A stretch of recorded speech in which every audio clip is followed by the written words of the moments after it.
What's up, guys? I'm going to be doing live streams. I'm going to be doing this more often, and I'm going to actually announce it. Nice. Hey, do you mind if I share this live stream on like my social or anything like that? Go ahead. Go for it. Don't mind? Cool. Because when you present this argument, Matt, this is why people have distinct. Did Bongo the chimp share his banana with another chimp? Is that what you mean by morality? Okay. I mean, does a snake talk?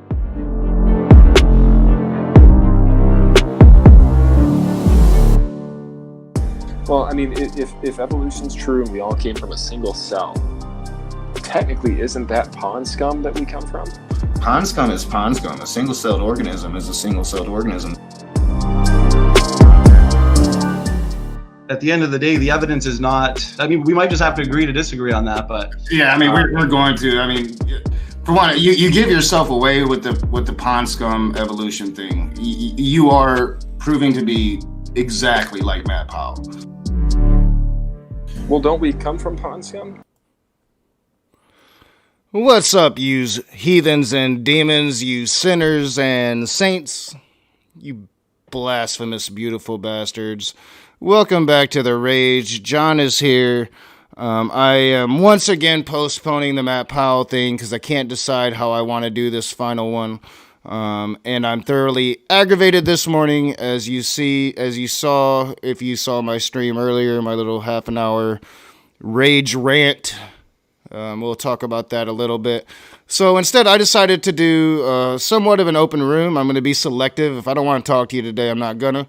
But that's only a few people for today. But if you want to come on and talk about some of the things that we're going to talk about today, the link will be spamming in the side chat once the bot kicks in and starts doing its thing. But yeah, I'm going to save the finale for of this Matt Powell thing for after Christmas. And I'm thinking of different ways. I was thinking about having everybody on that was part of it. But then I'm like, because we still got maybe like 15 minutes to go, something like that. So that would be like a 5-hour stream. So I'm thinking maybe allowing a couple people on at a time to do a little bit, and then allowing other people that want to come on. Maybe not necessarily you just had to have been in the previous shows. Maybe anybody that wants to come on for a few minutes, 2 at a time, we'll do something like that. I'm not sure. I haven't decided yet. So I'm going to push that back and instead talk about things that I've been thinking about off and on, just kind of in the back of my mind. Sometimes as I'm laying down to go to bed, the direction that I want to take the channel, think out loud for once with John and do it. Why not do it live on the spot? Instead of talking to him privately and discussing it privately. But we did talk a little bit about the things that I'm going to talk about. But so yeah, John is here. I'll throw it over to John. Me and John is going to start off by talking about this a little bit about what happened this morning in TOG and threatening to strike the channel and all of that shit. But then I want to move the direction towards like what I want to do next year and kind of the direction that I want to take. And stuff like that. So if you're interested in coming on and having a conversation around that, feel free to come on. But yeah, what's up, John? Hey, how's it going? Now it's happening again, dude. Yeah, for some reason, John's getting an echo. I'm not getting an echo. When I left, it got better.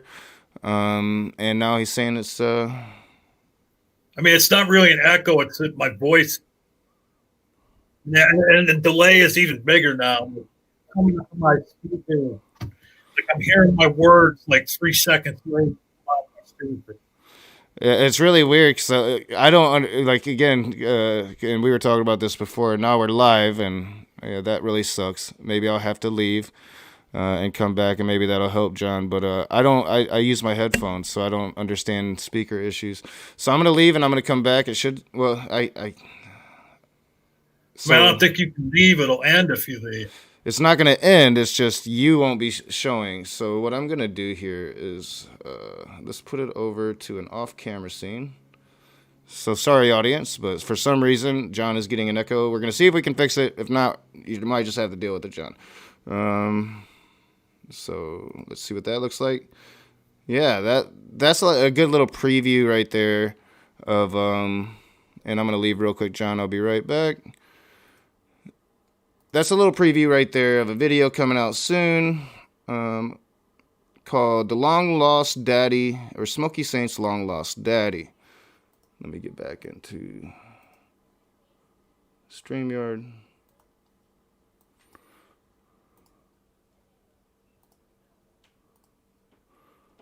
All right.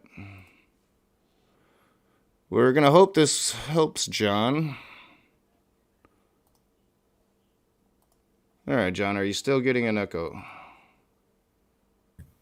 Hello? Are you still getting an echo? Nope. All right, so that helped.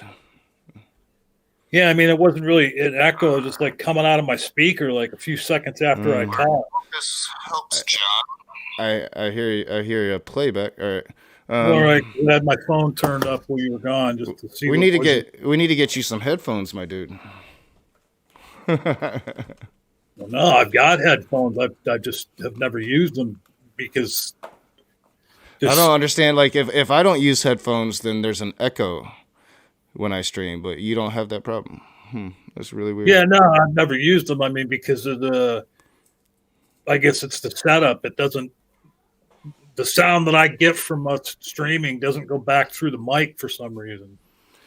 All right, well, it's working now, so it seems like these tech gremlins always happen nowadays. But so you can hear, we already have the triggering in the chat. So yeah, I was a little mad this morning, and I used this, I guess what would be considered a bad example. Although I did ask Tog about it when I was on his channel this morning, and these Christians are focusing on that because they're so outraged that I'm calling Tog the fucking hypocrite that he is.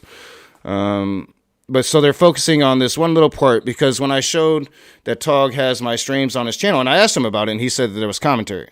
And I'm like, no, there's not commentary. The hypocritical aspect of that is that he does the same shit. You know, yeah, I understand you can put that on your playlist. He didn't upload it onto his channel, but he's putting my shit all over his fucking channel, and not just my shit, a lot of people's shit. And the point of it being is he's given me permission to use his shit.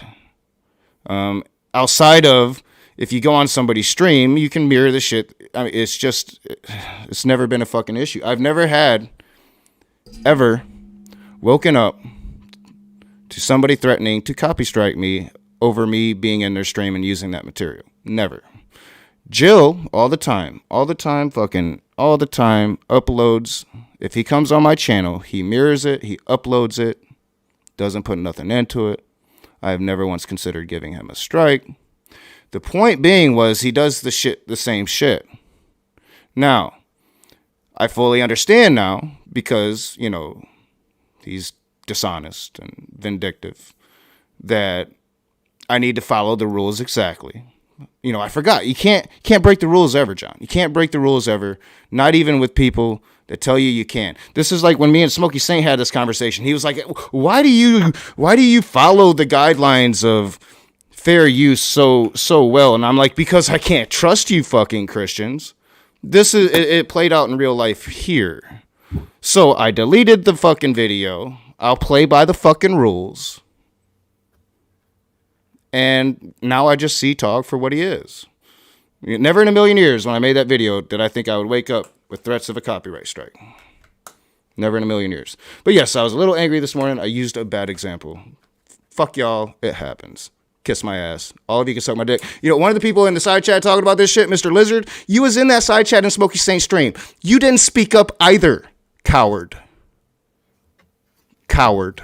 You didn't speak up either. You was just more, you wanted to go and have your little thing with Nicholas.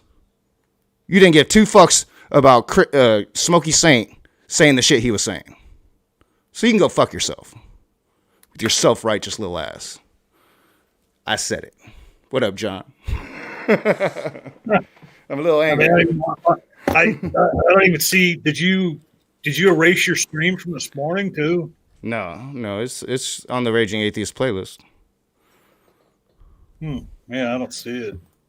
It should still It's be not there. in the. Well, I just looked at the video. Yeah, it's Column. the Raging Atheist playlist. It's Christian hypocrites. Tired of these Christian ass hypocrites. Tired of them. You know, I deleted that video. You know what? I might even remake it. I might even remake that video. And you know what my commentary is going to be, John? Do you know what my commentary is going to be? What's It's going to be Tog is a hypocrite. I'm going to just stop it every once in a while. And I'm going to say, this one guy is a fucking hypocrite. And then I'm going to play it again. That's going to be my commentary. Well, it's definitely transformative. So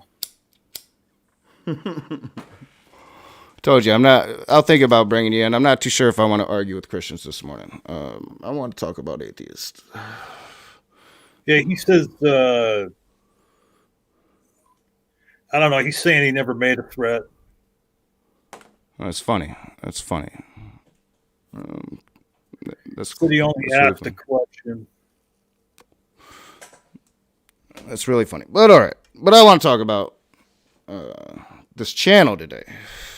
Maybe I'll argue with Mr. Lizard today. Maybe I won't. I'm not too keen on that. We'll see. We'll see. I'm not sure if that would be very productive right now. John, if you want to bring him in, you can. I usually don't run away from conversations, so we might bring him in. I'm not sure how productive it will be today. I'm very angry. Well, then just sit back for a minute. So what's up, Mr. Williams? Hello there. Hello. So I heard you talk about me in regards to the whole Smokey thing. It's like, in regards to the whole Nicholas thing, I was only after Nicholas for the Mandora claim that he made that he couldn't back up. As for Smokey, I've called him out many times, not on that channel, and I'm not even subscribed to him. That's like the first time I've been back to his channel for a long time. Simple enough.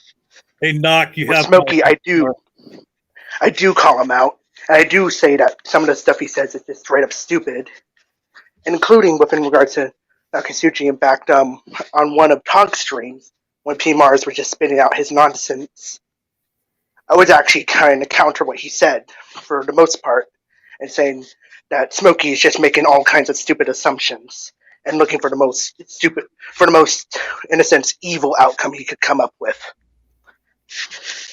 Within particular stream, I wasn't even paying attention to what Smokey was saying, nor did I care. Smokey's just an imbecile. Well, no argument out of me.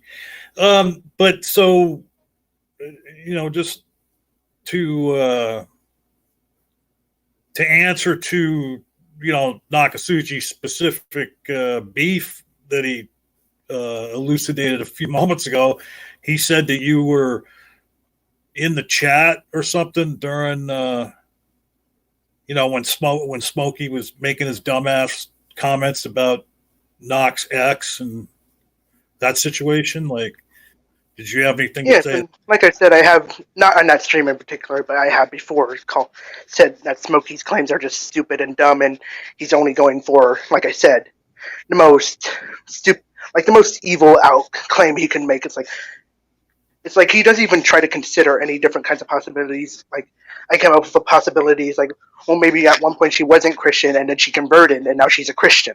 That's just one outcome I came up with. He doesn't even try to do something like that. And I was using that to counter stupid P. Mars.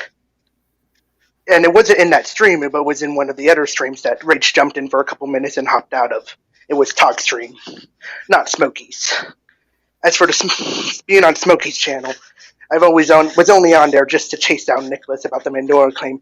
It was actually a continuation from Jill's stream onto that channel, because I knew that Nicholas would run to that channel after Jill's stream was up.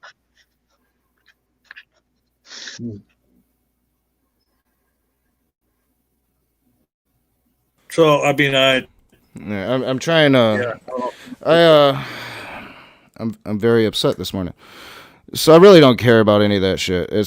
To me, it's childish and really just beyond reproach. It shows more of the character of anybody willing to be a part of it than anything. what I'm upset about this morning is just pure and simple, just fucking vindictive bullshit. I put out that video last night. I made it 2 weeks ago, at least. It's been on my Patreon for 2 weeks. It's the one moment where I personally was going to confront Smokey Saint, and I wasn't going to do it with any regards of whose channel I was on. Me and John had just stopped streaming about the situation, and I happened to see that Smokey Saint was going on Togs. I showed As in regards to, I showed sorry. the incident. I showed the incident that between me and Smokey Saint. Smokey Saint calling it an emotional reaction, and it was an emotional reaction. But I showed it in its entirety. I didn't add any commentary. I didn't feel the need that I needed to. Now I'm not sure. I'm fairly certain a couple times live on stream, I've been told on Tog's channel that I can use the content of those open rooms. I think it's happened live, and I could go through hours of content to fucking find it. I know it's happened privately, but it's never happened on paper like I have with Smokey Saint. So I guess he's claiming now that he never made a threat. He just asked a question, whatever. I woke up to messages from people that I trust telling me that there's this threat of a copy strike against my channel, and I was upset. And I used a very bad example in the video. Yes, I understood. I seen the rage there, but I was just showing. Because I went into his room this morning, he was there, and I asked, you have shit on your channel of me. Sure, what I did without permission is against the rules of YouTube and against the rules of fair use. Again, I felt like I had permission. I found out this morning I didn't. But never never, like, this is just something like, I shouldn't even have to tell people that come into my open rooms if they want to mirror their parts of those conversations that they can. I shouldn't have to tell people, and I usually don't have to tell people if I'm having a one-on-one conversation with them that they can mirror that on their channel. That's just the way this thing works. It's how we operate. So for me to wake up this morning to either a threat or just a speculation of a copyright strike for me using material that I felt like I had a perfectly reasonable reason to be using that material, well, to me, that's just a little bit of butthurt from a couple days ago, calling out this shit of Christians not having the fucking integrity to make a stand against Smokey Saint. So I'm trying to be very pleasant. I'll let you talk. I'll mute up again. I'll let you speak. But that's my point of view on this. Especially at a moment in time where I am behind the scenes talking with several people about not stop doing what I do, but really metamorphosis this channel into something that's going to focus on atheists and the struggles that we go through, as opposed to focusing on individual Christians and their dumb shittery. Also coming a couple days before Christmas, and I'm very fucking stressed out. But I'll let you speak, and I'll mute up, and I won't interrupt. Okay. So with in regards to the whole Tog thing and all that, one thing I would say with in regards to that, I ain't gonna in a sense defend him. I'm just gonna let it be up to him to whether or not choose to come in here and defend himself, or anybody in this room or watching this. Just go back to that video that he did today and look at the time before and see what the conversation was about. Tog wasn't trying to make a threat of striking the channel, but he was talking about some kind of weird things. But regardless, I would say it would be up to him to defend himself. That's not my position to make to defend him. And even within regards to it, even I and others were saying you need to make sure you actually have good ground to stand on, regardless, and pointing out things that would not qualify at all. And simple enough. I think part of it is a bit of a misunderstanding, Tog, and that Tog and you should clear up. As well as, I can understand waking up and just seeing all this stuff and hearing about claims of a threat to strike your channel. I can understand how that will get you riled up. That's understandable. That would rile anybody up. And that's all. Well, yeah, I appreciate that. I'm glad that I didn't lose my shit, because I am,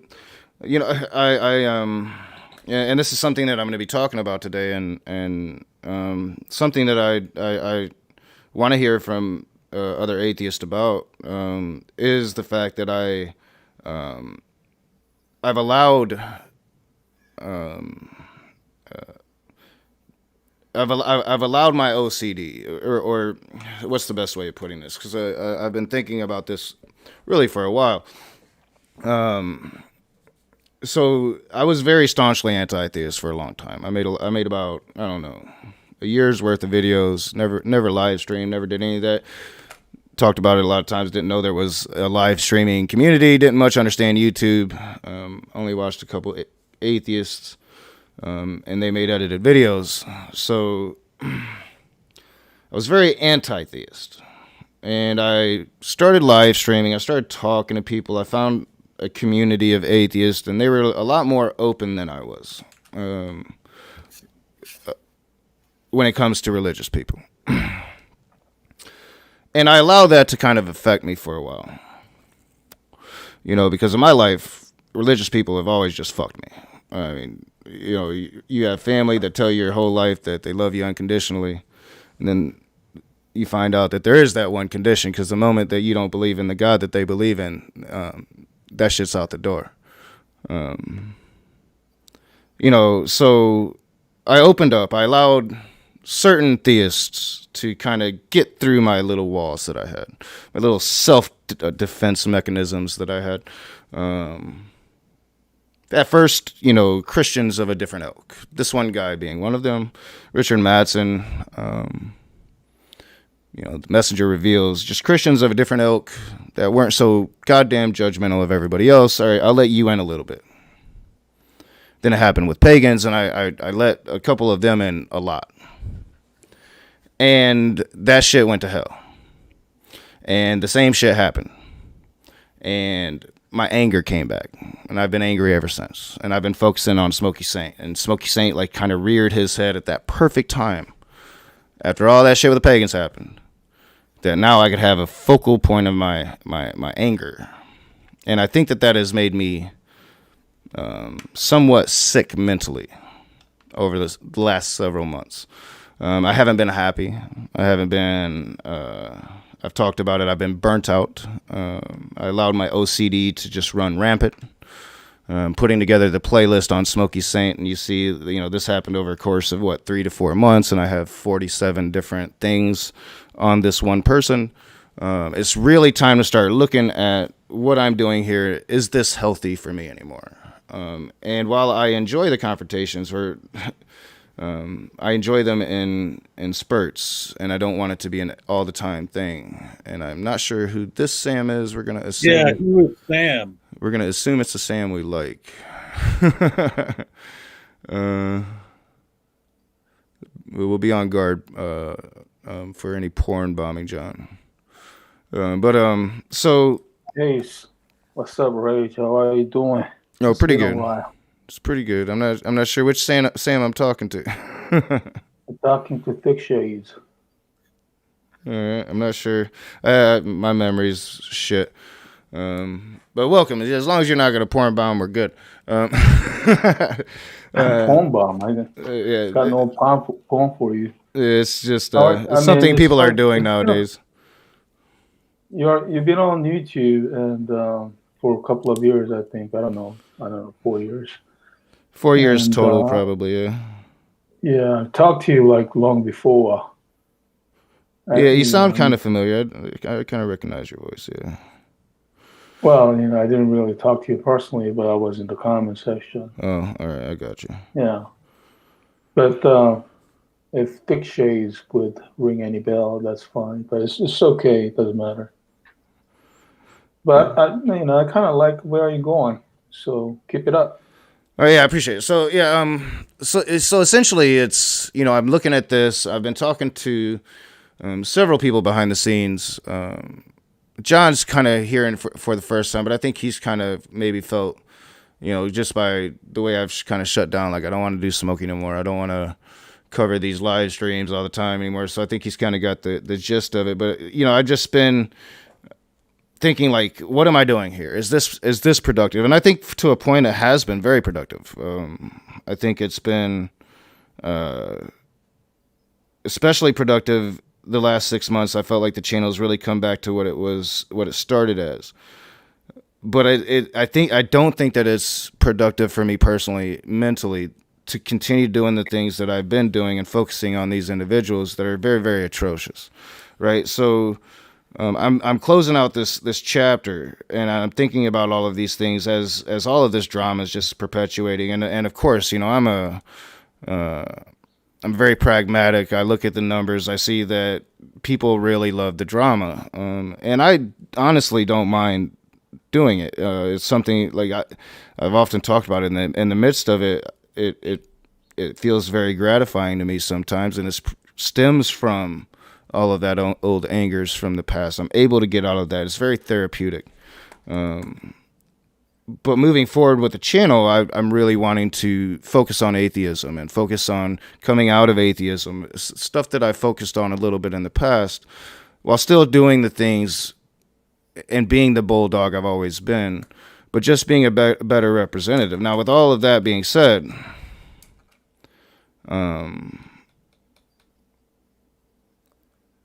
I keep getting reminded of the fight here.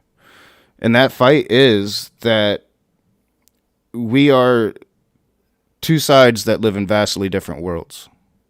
We see things vastly different.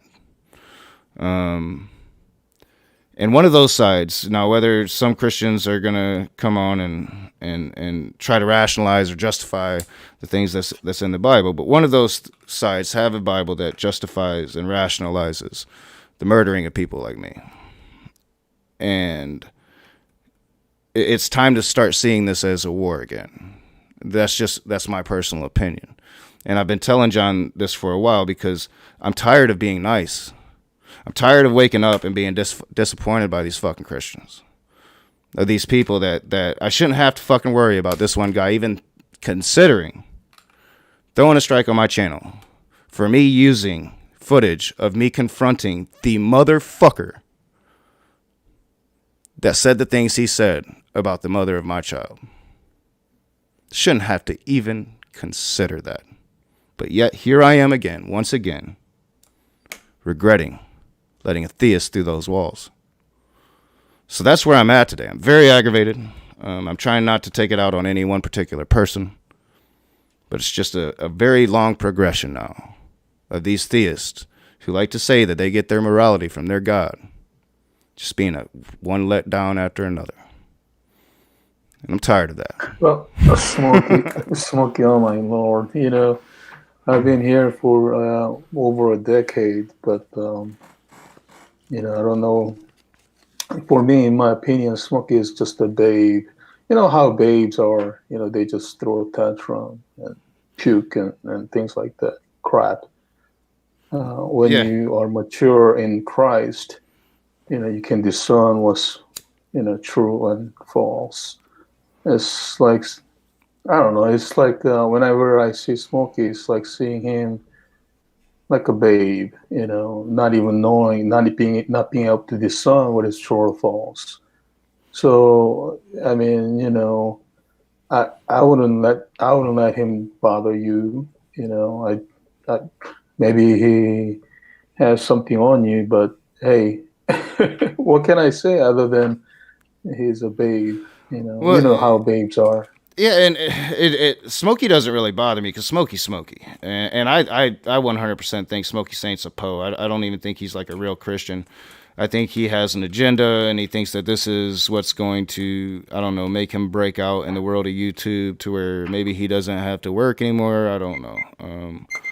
But well, I don't think he's like a Christian that really believes in it. But like, you know, I do have Christians in my life, and you know, my family hates it when I go live talking about family shit. And Smokey will sit over there and be like, you know, no, it's all bullshit. But like they literally, you know, pretend to be these great people, and they talk about unconditional love. They have my whole life. We're family. Families. I don't think blood is thicker than water. You know, but they, you know, the moment that I became an atheist, that changed, and it's because that I don't believe in that God anymore.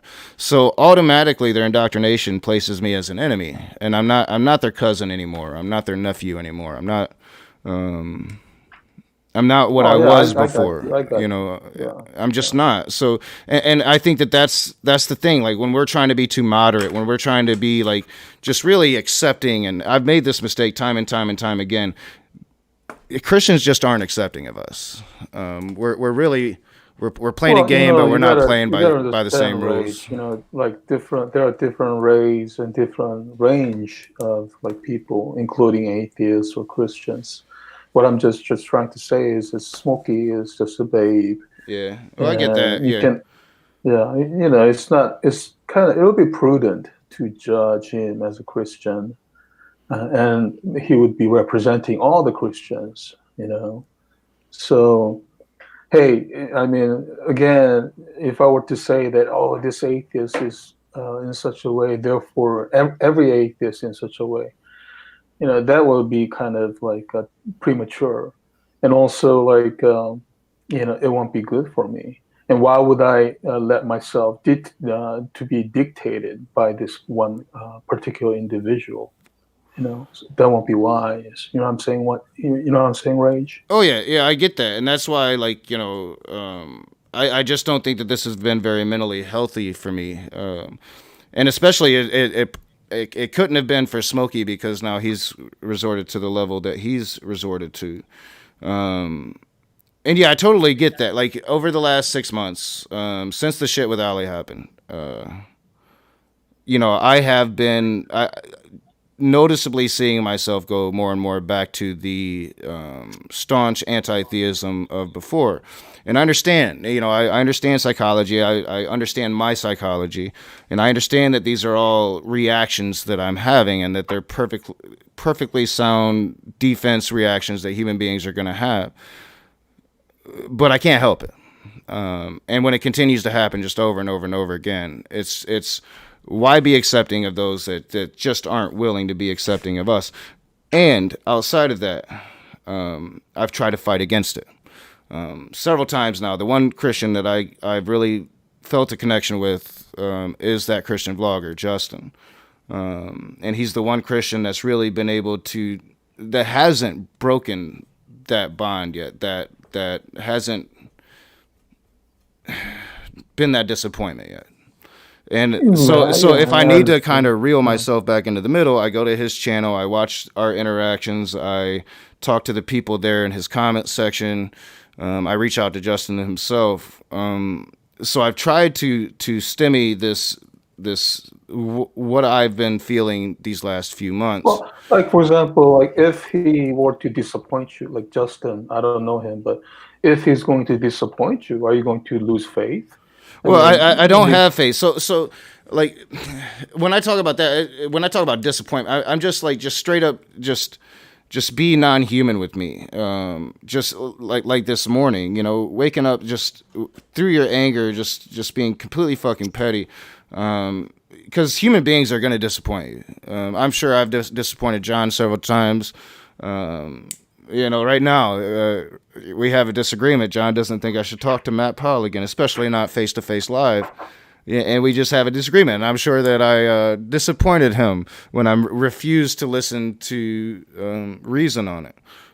But that's going to happen. That's going to happen with human beings. So I'm not expecting anything untoward. It's just you just get fed up with it. And I want to focus on and what I've always felt the best about the work that I've done here, that I felt the best about was when I was speaking to like new atheists, right. People leaving religion, and talking to Christian interlocutors like yourself or even Mr. Lizard, but Christian interlocutors that are going to be much more serious and want to have very focused discussions and not very broad-ranging discussions. So we can save those for the open rooms, whatever.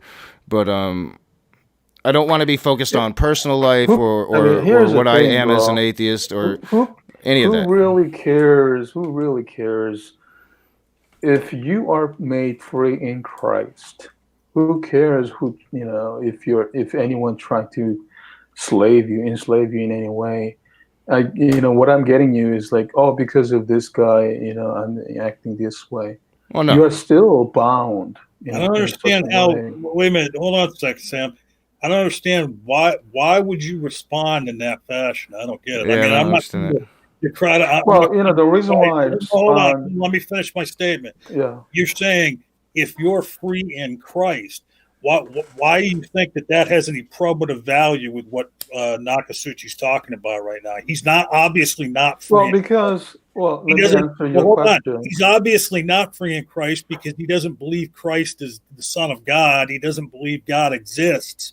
So I'm not sure. I understand. I said if, right? I said if. So as long as you are still bound, you will not be free. You will not be truly free.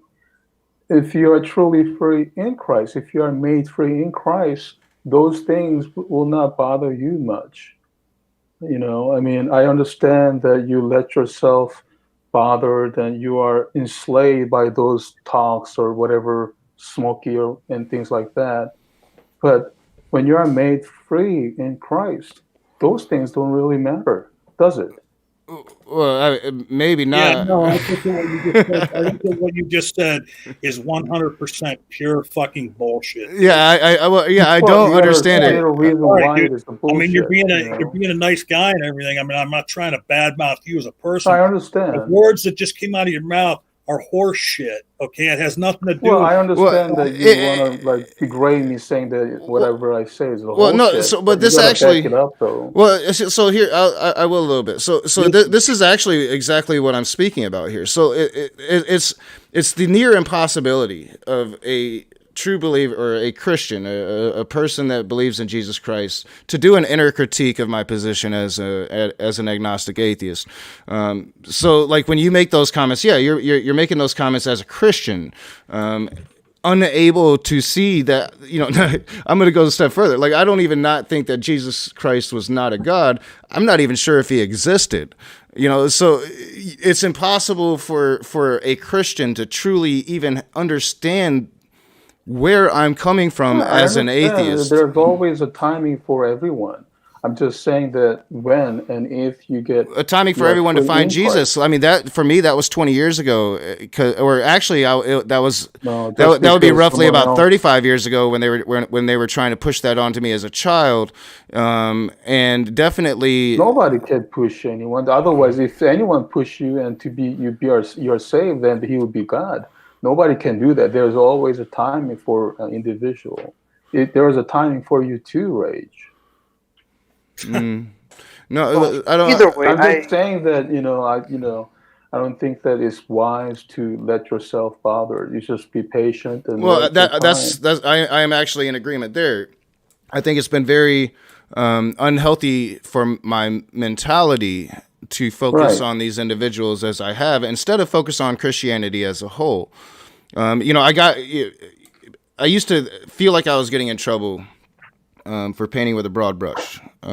Now I see that I feel the need to, and I feel the need to embrace, my staunch anti-theism again, because I honestly see no reason that there can even be an honest discussion. Now, there can be a civil discussion like we're having here right now, but not an honest one. If you're making yourself anti-theist, anti-God because certain individual, you are making that individual as a God. Not because of certain individuals, because those certain individuals are just a vast reflection of the whole, right? You seem like a nice dude, right? Like you seem like a nice dude, but you cannot see from the standpoint. Like you have to come from that Jesus perspective. No, it's not. That's not where I'm coming from. I'm trying to come from your standard point of view, and then telling you that, don't let yourself bother by certain individuals. Well, we should be though. So not being bothered. If you're making here's an example. Then you're making them as your God. Here's an example, right? So it doesn't sound like you're from America. Maybe you are. Well, I'm from Korea. All right. So here in America, it became rude to talk politics or religion, right? And especially like, you don't confront your staunchly conservative relatives saying all that crazy shit 10 years ago. Well, as a result of that, we got Donald Trump. I highly disagree with the fact that you can't allow the dumb fuckery of others to bother you, especially when it's on a societal standard. We cannot. We are two sides fighting a war about what society is going to be in the future. Now, I won't be alive to see the end of that war, but it's time for us to start seeing it for what it is. It's a war because we're fighting for what we think society should be. And those are two very, very, very different things. Yeah, that is true. The nuts are worshiping that blobfish wearing a wig made out of gold as if it was a golden calf. But I wanted to go ahead and say I'm gonna get going. I came in here and spoke my piece already and all that. I do appreciate you coming on, and I'm glad I didn't get all rage on you. You were pretty fair. If Todd wants to come in and do what get the air cleared up, he can come in.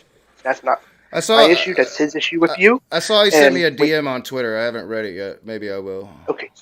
And then final thing I'll say is that a quick little message for a particular one known as Smokey, and this is just a mess with him if he's watching this. Universal salvation is true. Get over it. Bye. Hey, Rage, I'm not here to make any whatever contentions and stuff.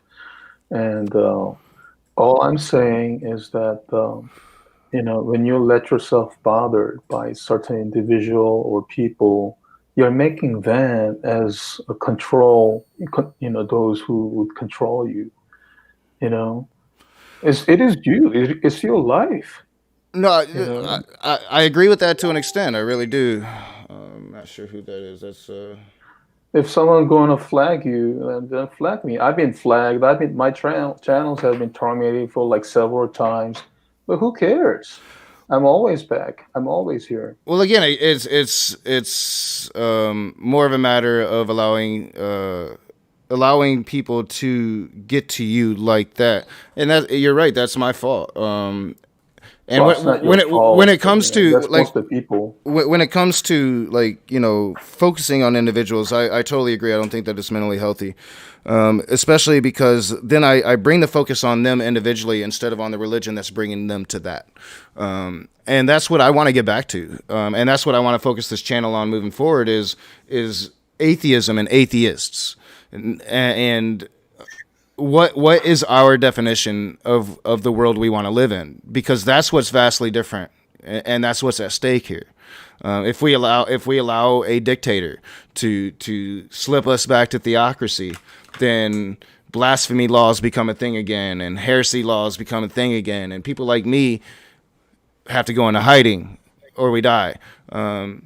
If they get their way here immediately in America, women, they're not going to have autonomy over their bodies, and gay people aren't going to be able to get married again. They're already trying to slip back towards that.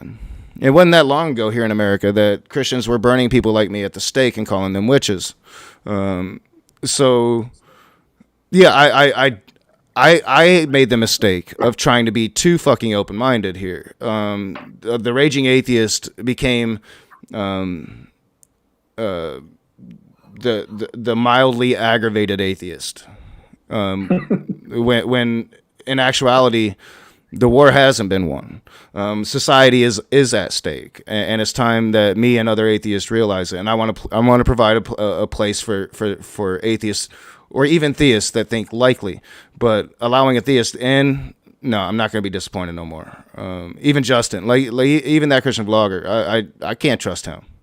We have two very different standards of what this world should look like. Yeah, I don't know who that Justin is, and frankly, I don't know who Smokey is until he called me Thicky. But whatever it is. Hey, here's the thing, Rage. When you actually try to look for something profound outside, it's harder for you to get that in you. What do you mean outside of God? Like, for example, because of him, or if it was him, then I would be in such a way. I don't think I've said that, though. I mean, Well, Smokey's the way that he is. He interjected himself into my life. I reacted the way that I did.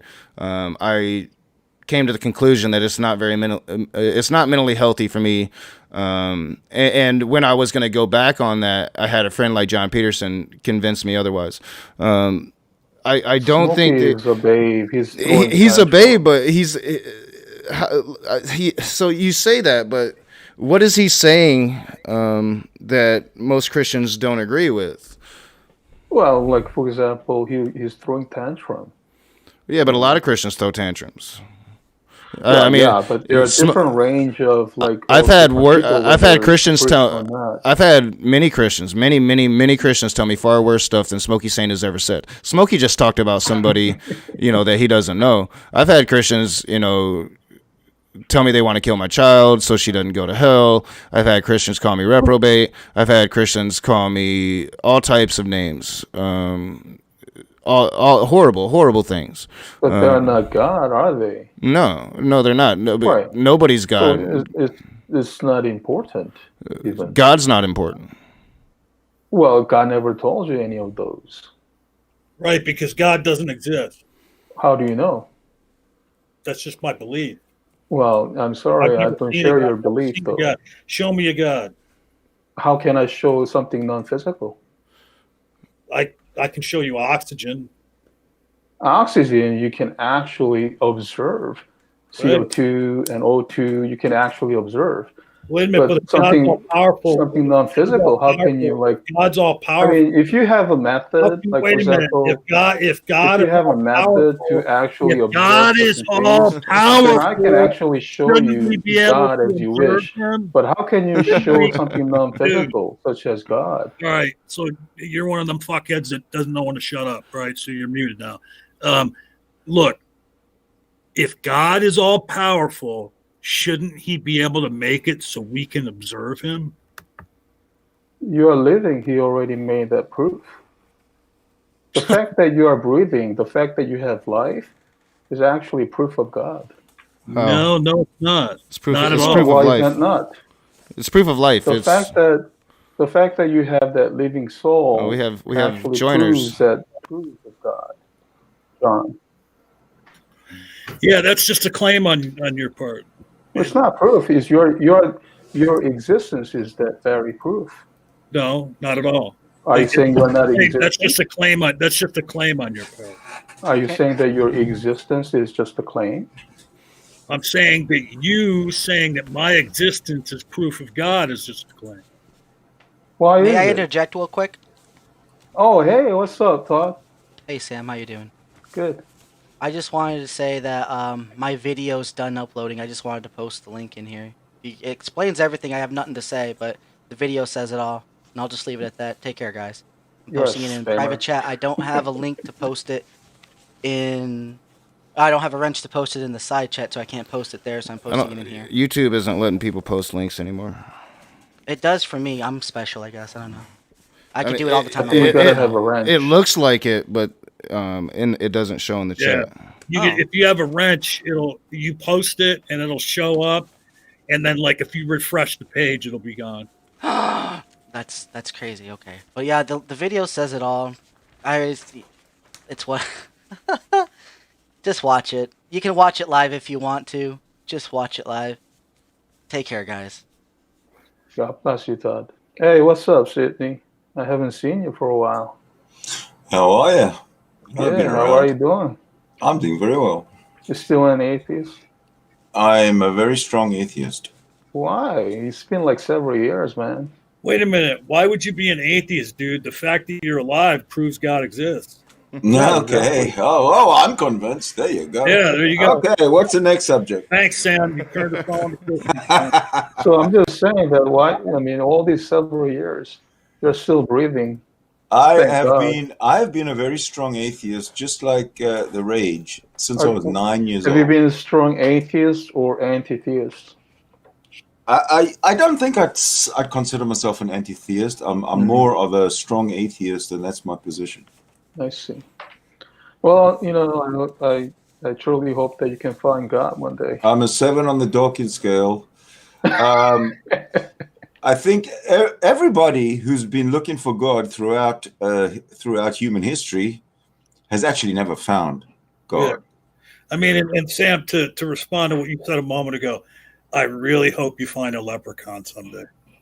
Well, a leprechaun is not your breath of life. Leprechaun will not give Well, you neither a is breath of God, life. because existence is an absolute infinite. There's no pre-existence. Here's the thing, you have a soul and body. They don't have a If soul. you're going to Prove me I have disagree it. with Prove the I have a soul, soul. then I don't know how you can prove the difference I've got two between souls the actually. corpse. Yeah, prove to me and I have your a soul, body. because I don't subscribe to this a soul concept. Are you saying that you're the same as the dead corpse? The same as what? Dead corpse. Are you saying that you're the same with the dead body? A dead corpse. Well, I'm actually talking about the soul of a living body. So where do If you you're get a talking dead about body out of that? if you're talking about actual component, what's the difference between you and the dead body? One is dead, one's alive. That's a Right, big. so That's the kind of a life- big difference. One if you has ask me. Their a life functioning is brain. called, living breath. Yeah, one has a heartbeat and warm blood. Right, so that all that The is- other one has let can go be and is possible decomposing. by actually the breath of So, life. what is the Sydney. difference between you and a decomposing dead body? That's what you're asking me, right? The life. All right, That's so I mean, nonsensical. yeah, I mean, you're clearly a dualist, but again, like, so you need. I think the question is, you believe that consciousness is separated from the brain, and that constitutes the soul, and you just so you just have to show that. So that's right. Please convince Well, me. as much as your body is real, your soul is real. Otherwise, I mean, how can I show you? Does a soul exist in the real world, or does a soul exist Yeah, I outside mean, the the fact real that world? you are alive kind of proves that you have a soul. No, it doesn't. No, it doesn't. Not even a little. Well, then, if you say that it doesn't, then you got to actually prove that. Well, where would the soul No, actually wait, reside? you get it Are you backwards. saying You're the there's one has no to prove you? the statement you're making. Where You're would this saying that the soul reside? Is it in every cell of your body, or is it in one particular part of your brain? Otherwise, right. So if you're speaking of any cell, then you should actually distinguish the difference between your body and your dead body. Is this distinction made in other animals? Do you believe that cats, dogs, squirrels have souls? They're alive. Yeah, I mean, of course, they have some sort of soul, don't they? I'd love to see inside the soul of a crocodile. Soul is the breath of life, guys.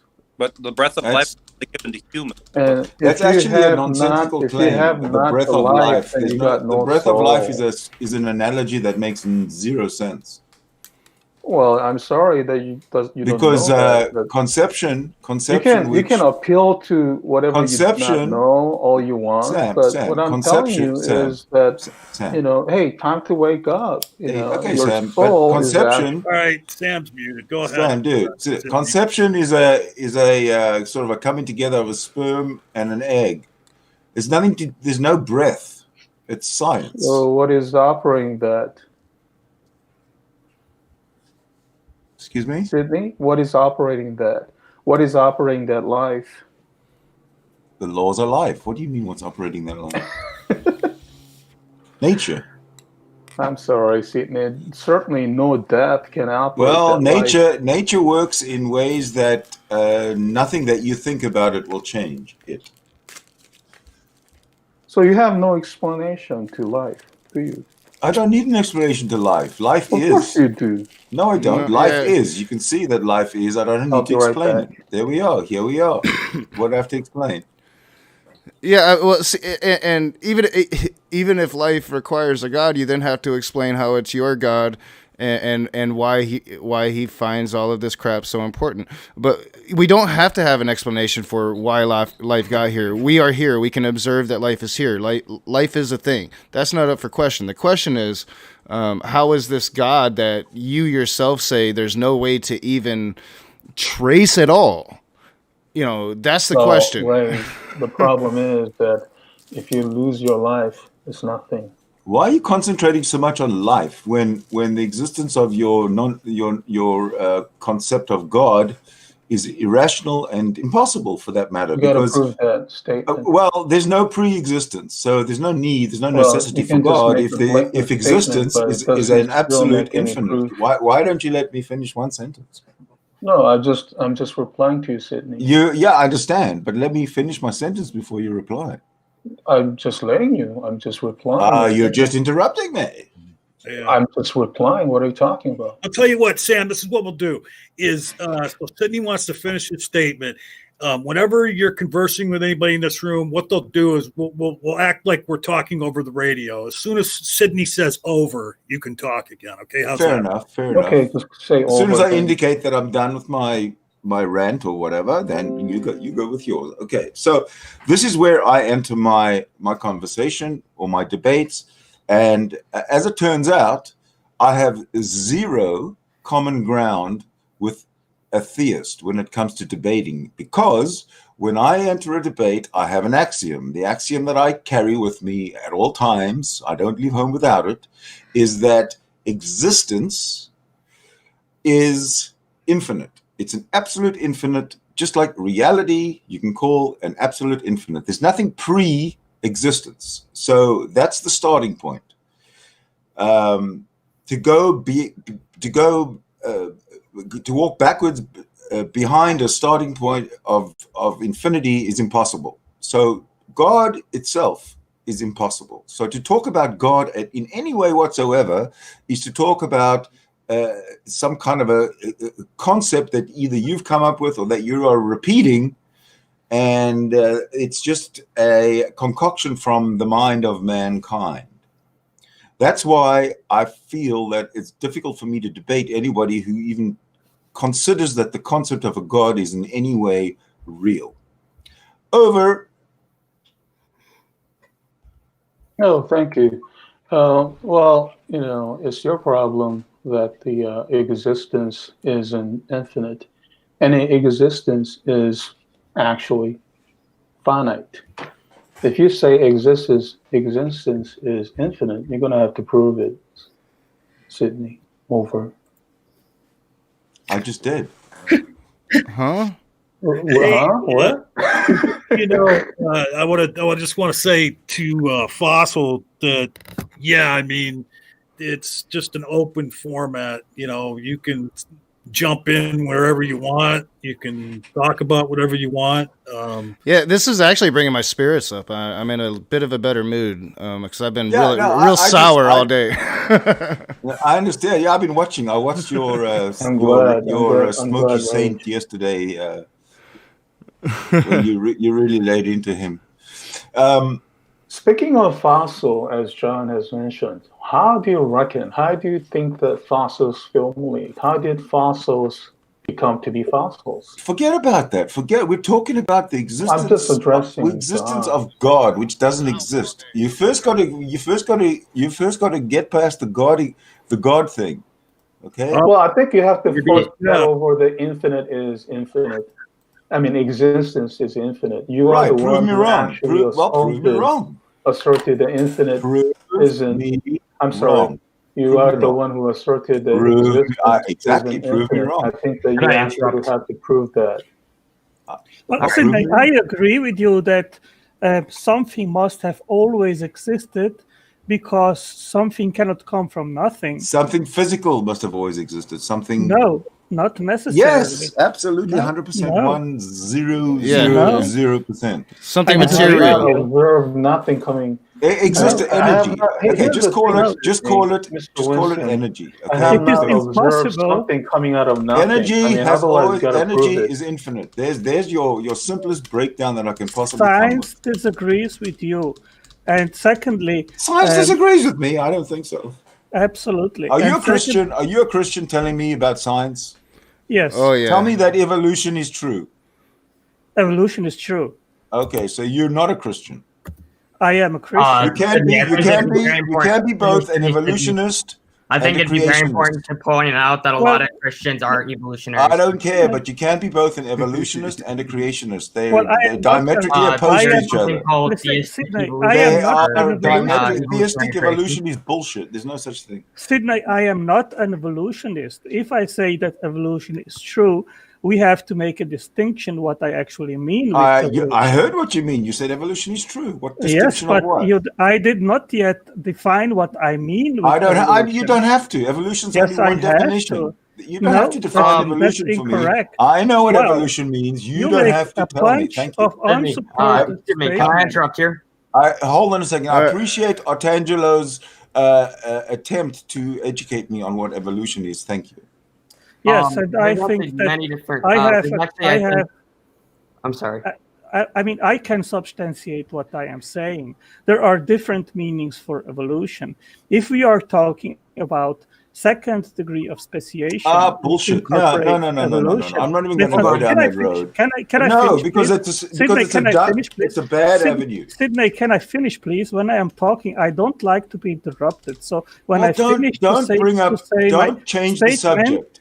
Yeah, I'm not changing the subject. Yes, you are. I'm just Evolution is one clarifying. thing. I am Evolution just. is- Can I finish, please? Can I finish my sentence? Yeah. Go please? ahead. Okay.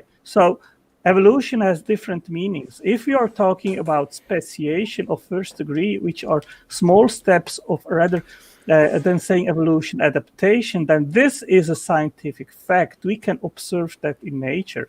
When we are talking about primary speciation or macroevolution of first degree, which is large evolution and the emergence of eyes and ears and legs and different body plans and different body organism architecture and common ancestry, that is an entirely different topic, and there I disagree. So when you say the evolution, you have to make actually that distinction in order to specify. Okay, well, let me.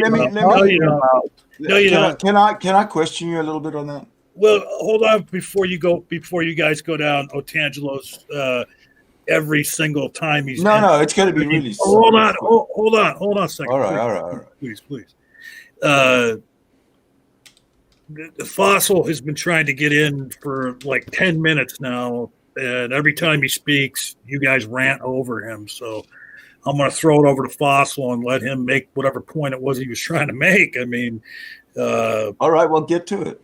Sure. Well, first of all, there's not one definition of evolution. There's speciation by modification. There's also universal common descent by modification, and then there's convergent evolution. You can decide which one you want to talk about just for clarification. But just in case you don't know what convergent evolution is, it's the distant cousins involving similar features and similar environments and cases. The book Improbable Destinies that I'm reading right now covers a lot about that. So that's just what I wanted to bring in. Okay, can I then find out about okay, we've got all these different evolutions that I've just all of a sudden being 6 of them that I've figured out. I came in with one and now there's 6. I'm talking about 3. But anyway, let me ask you a question. Well, no, if evolution is true, hey, wait a minute. Before you ask anybody a question, explain your comment in the private chat. My comment in the private chat. Oh, that's what I was discussing just now. I didn't comment in the private chat. Somebody named Sam put it No, there. that's Sydney, John. Sam's the other guy. I don't know if John knows much about fossils. That's Sam. No, you're you're talking to Sydney. Yeah, okay. But my question is, with evolution, does that include human beings? It could. Okay, so Adam and Eve were evolved, right? No. I'm not making any specific. Okay, so this is where we have a little bit of a problem. Yeah, and I have a problem as well. So are you no longer a young Earth creationist, Jonathan? Well, here's what I've been doing. I've been examining both sides objectively, and I'm sort of leaning towards a conclusion somewhere between speciation and also different trees of life leading towards very different animals. For example, the dinosaurs leading towards birds, not necessarily our type of birds today, but there's a lot of creationist even sources on this. So I'm not going to get into a lot of that today. I did want to talk about, however, Rage, since I watched your video or live stream, whatever it was, on dinosaur soft tissue, I think. Mm-hmm. Was that a live stream or video? Probably a live stream. I don't think I ever made the video. Okay. Well, whenever we can just start. Yeah, I saw that you emailed me, and I am going to get into my emails. I meant to do it yesterday, and because I need to email Matt, and so yeah, I'll email you back, and yeah, we can definitely have a conversation about that. I'm interested in having that conversation, and especially to see where you're at now, because to me that's like positive news. I mean, that would be a kind of you breaking away from the NIFB a bit, right? Wait a second. Is this Guzman? Yeah, this is Guzman. Oh. Hello. Yeah, you doing? He's a lot bigger and he sounds older, doesn't he? Right. Yeah. I recognize the voice call, but yeah, Knock was telling me about how you seem to be acceptingly going down the rabbit hole of evolution. And is it a rabbit hole? What's that? Is it a rabbit hole? For lack of a better term. Okay. I mean, everything can be a rabbit hole. Sure. Well, here's the thing. I'm still a Christian, so I'm never going to move away from that. We're not saying that. Hey, wait, we're not saying that. And there's plenty. Look, here's the thing. There's plenty of Christians and other people who believe in different forms of God that still accept evolution. And I never understood why being Christian or being Muslim or whatever, religion you are would preclude sorry about that. Evolution too, because if God's all powerful, God could very well have utilized evolution to, bring about life. Yes, he could have done that, John, but we believe that Genesis and the Bible are the authoritative and inspired word of God. So that's the problem. We read the Bible is usually the problem. Always the problem, because the Bible can be historical fiction, no matter which way you look at it. Demonstrates that human evolution also is not possible, like, for example, human speech, which is not explained by no means how that could have evolved. There are many. Are you fucking kidding me, dude? I could sit here. I'm not a scientist, and I could explain to you right now in 5 minutes how human speech develops. Okay, go ahead. Explain it to me. Do you know all the parts which are involved in order to produce speech in humans, John? A brain. Hold on. I was very AFK there. I'm not sure what I missed. Sorry about that. I can list it to you. Consciousness and memory, a language, the entire system and mechanics of human voice production and control, the lungs, the nervous system links the mouth and ears to the brain to A, generate the speech, and B, control all organs involved in speech, and C, receive the signals from the ear to speech interpretation, then the ability to the expression of emotions, 8, the ears to receive the sounds, and 9, the 4 processes used to create speech. That there is respiration, the point is that that's evolution. What's your point? So you have 9 points, which are basically integrated. He's getting through the script, man. He's been ready for this shit. All right. So you cannot evolve that because you need all these things together in order. Therefore, God. Yo, I'm finally correct, John. Therefore, God. Therefore, my God. Show some respect, my Bible, oh Jesus Christ. There's no respect. There's no respect to be shown for anything to do with God. God is a concept. God is a real cunt of a concept. Yeah. I just wanted to get one thing. I show you respect, man. What the heck? I just wanted to get one thing clear. Go ahead, yo. Do you all believe in? I feel like the first thing we need to establish that. Do you all believe in God at all? I'm not saying Christianity, or I'm not saying Christianity or anything, but do you at least acknowledge the existence of a God? No. God is impossible. God is impossible. Just get it into your head. Yeah, I don't. Impossible is that only the material world. I understand. My question, real quick. Let me address it real quick, and then I'll let you go, Yo-Yo. I understand why people a couple thousand years ago needed to believe in a God. They couldn't explain the evils in the world. I mean, they were being hunted by wolves and all those bad things. But we have been up there now. We know that God's not right up there. And we know that this universe is really, really, really big. I mean, so big that a human being can't really fathom how big the universe is. Exactly.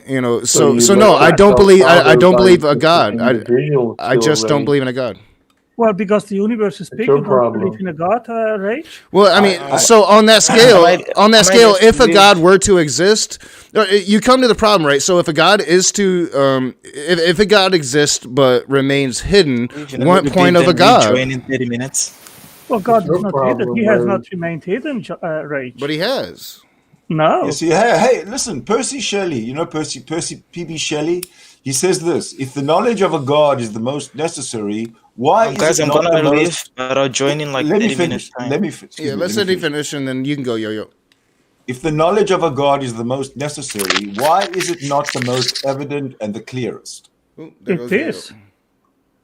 I Whether it's necessary or not, it's your problem, Sydney. Really quickly, I just wanted to address Sam's question in the private chat. Fossils, how were fossils formed? Is that what you were asking, Sam, earlier? Oh, well, John was talking about fossils, and I was making a point that fossils were made by rapid barrier, not millions of years.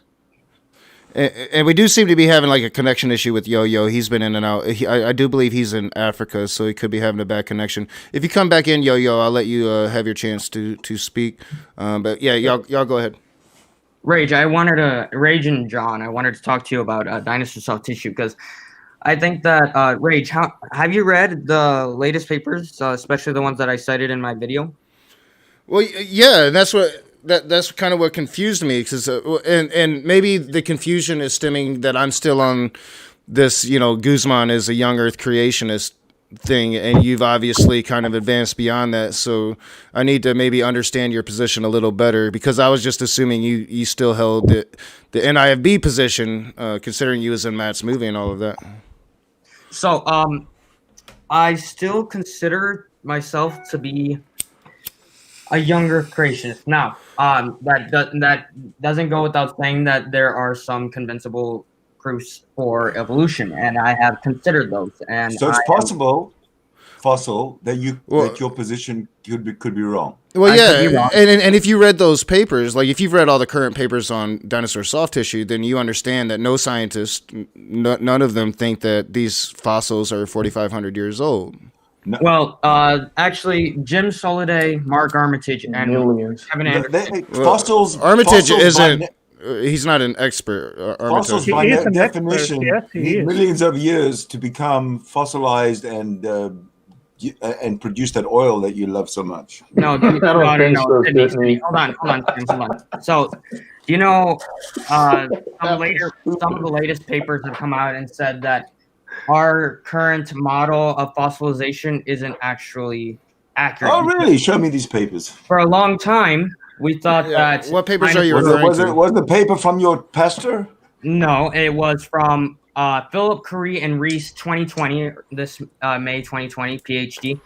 And they say that our model of permineralization of Philip Curry and Reese? Philip Curry and Aaron van der Reest 2020. The paper is available on ResearchGate for free, and it was published in the Journal of Cretaceous Research. Cretaceous Research, okay. Yes. So they say that soft tissue is relatively common amongst dinosaur bones, and yes, I agree. And even in bones from the Permian, they've been finding soft tissue from bones from the Permian. Let me now, go back over. I believe this was also cited in the Philip Curry paper, but also in the Jasmina Wyman paper. What's the science behind this being only 4,500 years old? No. I'm not arguing for that. I'm just saying our previous model of fossilization is not as accurate as we thought it was. Well, I mean, even if it's not as accurate, I mean, we're in agreement it's not 4,500 years. It's millions and millions of years. Sure, it doesn't necessarily say that it's 4,500 years, right? Well, 10,000 years, even 100,000 years, doesn't matter. And as I was saying, like if you've studied the research on these soft tissues, we understand now why they've been able to preserve themselves and why it's very common for this soft tissue to be there. So yeah, a lot of atheists still think that it's a very uncommon and rare thing, that it only happened that once. But we have new science, and we understand why the soft tissue was preserved the way that it was. Science has answered that, and it's right there in those papers you're talking about. No, Rage, there is no explanation in the papers. The Philip Cree paper does not have an explanation for it.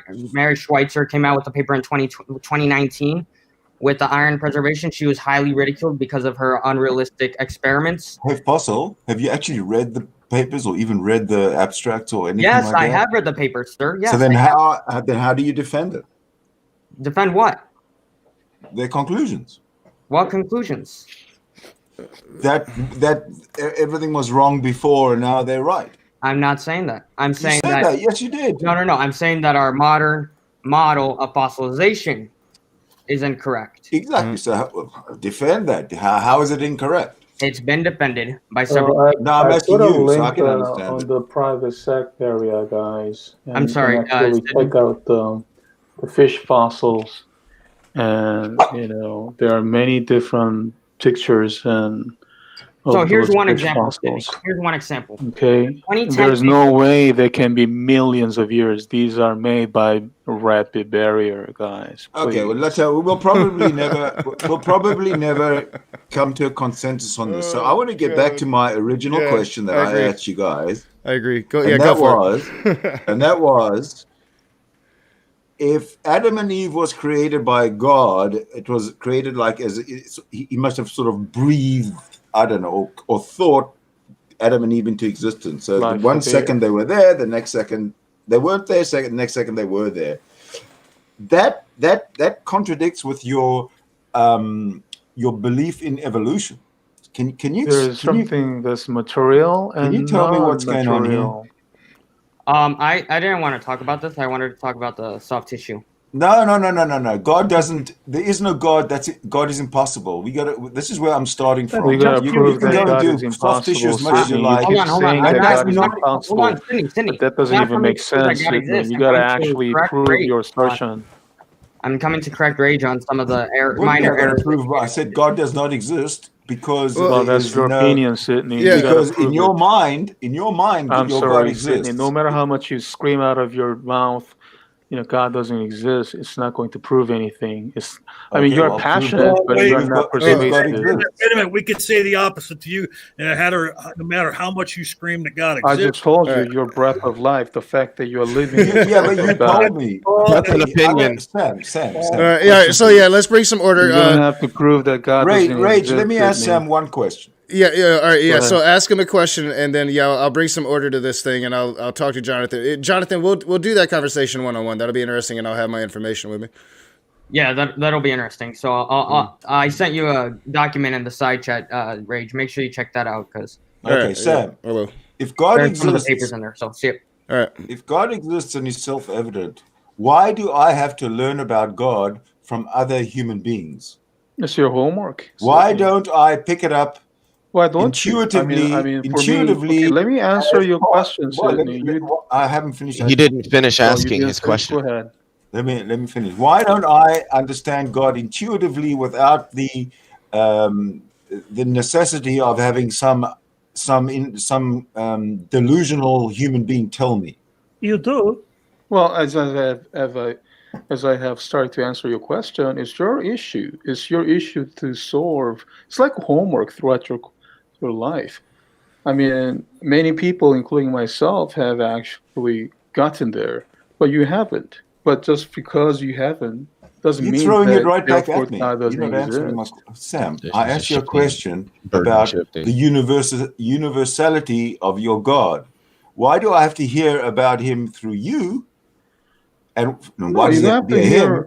And why do I have to hear him through you? And why can't I independently communicate and establish the reality that this God exists? Well, and real quick, hold on, Sam. Wait, John, you going to let me answer? Yeah, I'm going to let you answer after I say something real quick. I've talked very little about this whole thing. See, what you're not understanding, though, Sydney, is that every time you take a breath, every time you shit and wipe your ass, every time that you fucking sneeze on somebody and, you know, get your snot on them, that right there is the evidence of God's existence. That's what Sam is trying to tell you. Like, you should know God exists because you are able to breathe. I don't think that I'm saying that you should know. And you're able to fuck. I mean, that all proves. Well, thanks for strawmanning, John. I think Well, that's you should okay if learn I'm having a more good about time. logic But what if first. I'm being tortured So can I address Sydney? by witchcraft, and I'm Can I being address scratched Sydney? by cats in a bag? So can I address you or without being interrupted? Oh yeah, go for it, man. Here's the thing, Sydney. There's always time for every individual. There will be time for you too, and there will be time for John and Rage. It is up to you whether you're going to take that opportunity or not. I mean, I'm not going to convince Well, you you said to. you were going to answer his Oh, question. I'm being come on, interrupted stop again. preaching. Oh, my Lord. I didn't come here to be You were going preached to to. answer his question. Rage, you're I gonna have to don't do need. I something don't need about this a room, sermon, man. sir. It's I not Sunday. keep being interrupted. Well, don't preach. You keep being interrupted because you're not You did- addressing any of the substance that people are throwing at you. You're just preaching and that's your problem, proselytizing the that whole you time, are and not no able one to wants to listen fucking to the listen. story, Well, it's not. Leo. You gotta don't have own the some room, and if you keep doing it, I'm sure you'll probably end up getting kicked. But go off. Yeah, I mean, Okay. you're not Well, I tried to you're not answering the question. I thought it was a pretty good question. You're the one that keeps saying, you know, like it's proven in our time, right? Like my time, and I try What to. did I say? It's proven. You say the breath of life proves God. You keep saying that our Right, time, but- and I tried to yeah, explain to you, fact. my time was back then when they pushed it on me, because that's what they do. They push it on the children. That's their methodology. Here's what I'm saying, Rage. Please do not interrupt me. You are given that's what with you're doing, breath of everybody else. life We got a new and heart certain talking to you time. guys. Within that certain time, it is your responsibility to find God.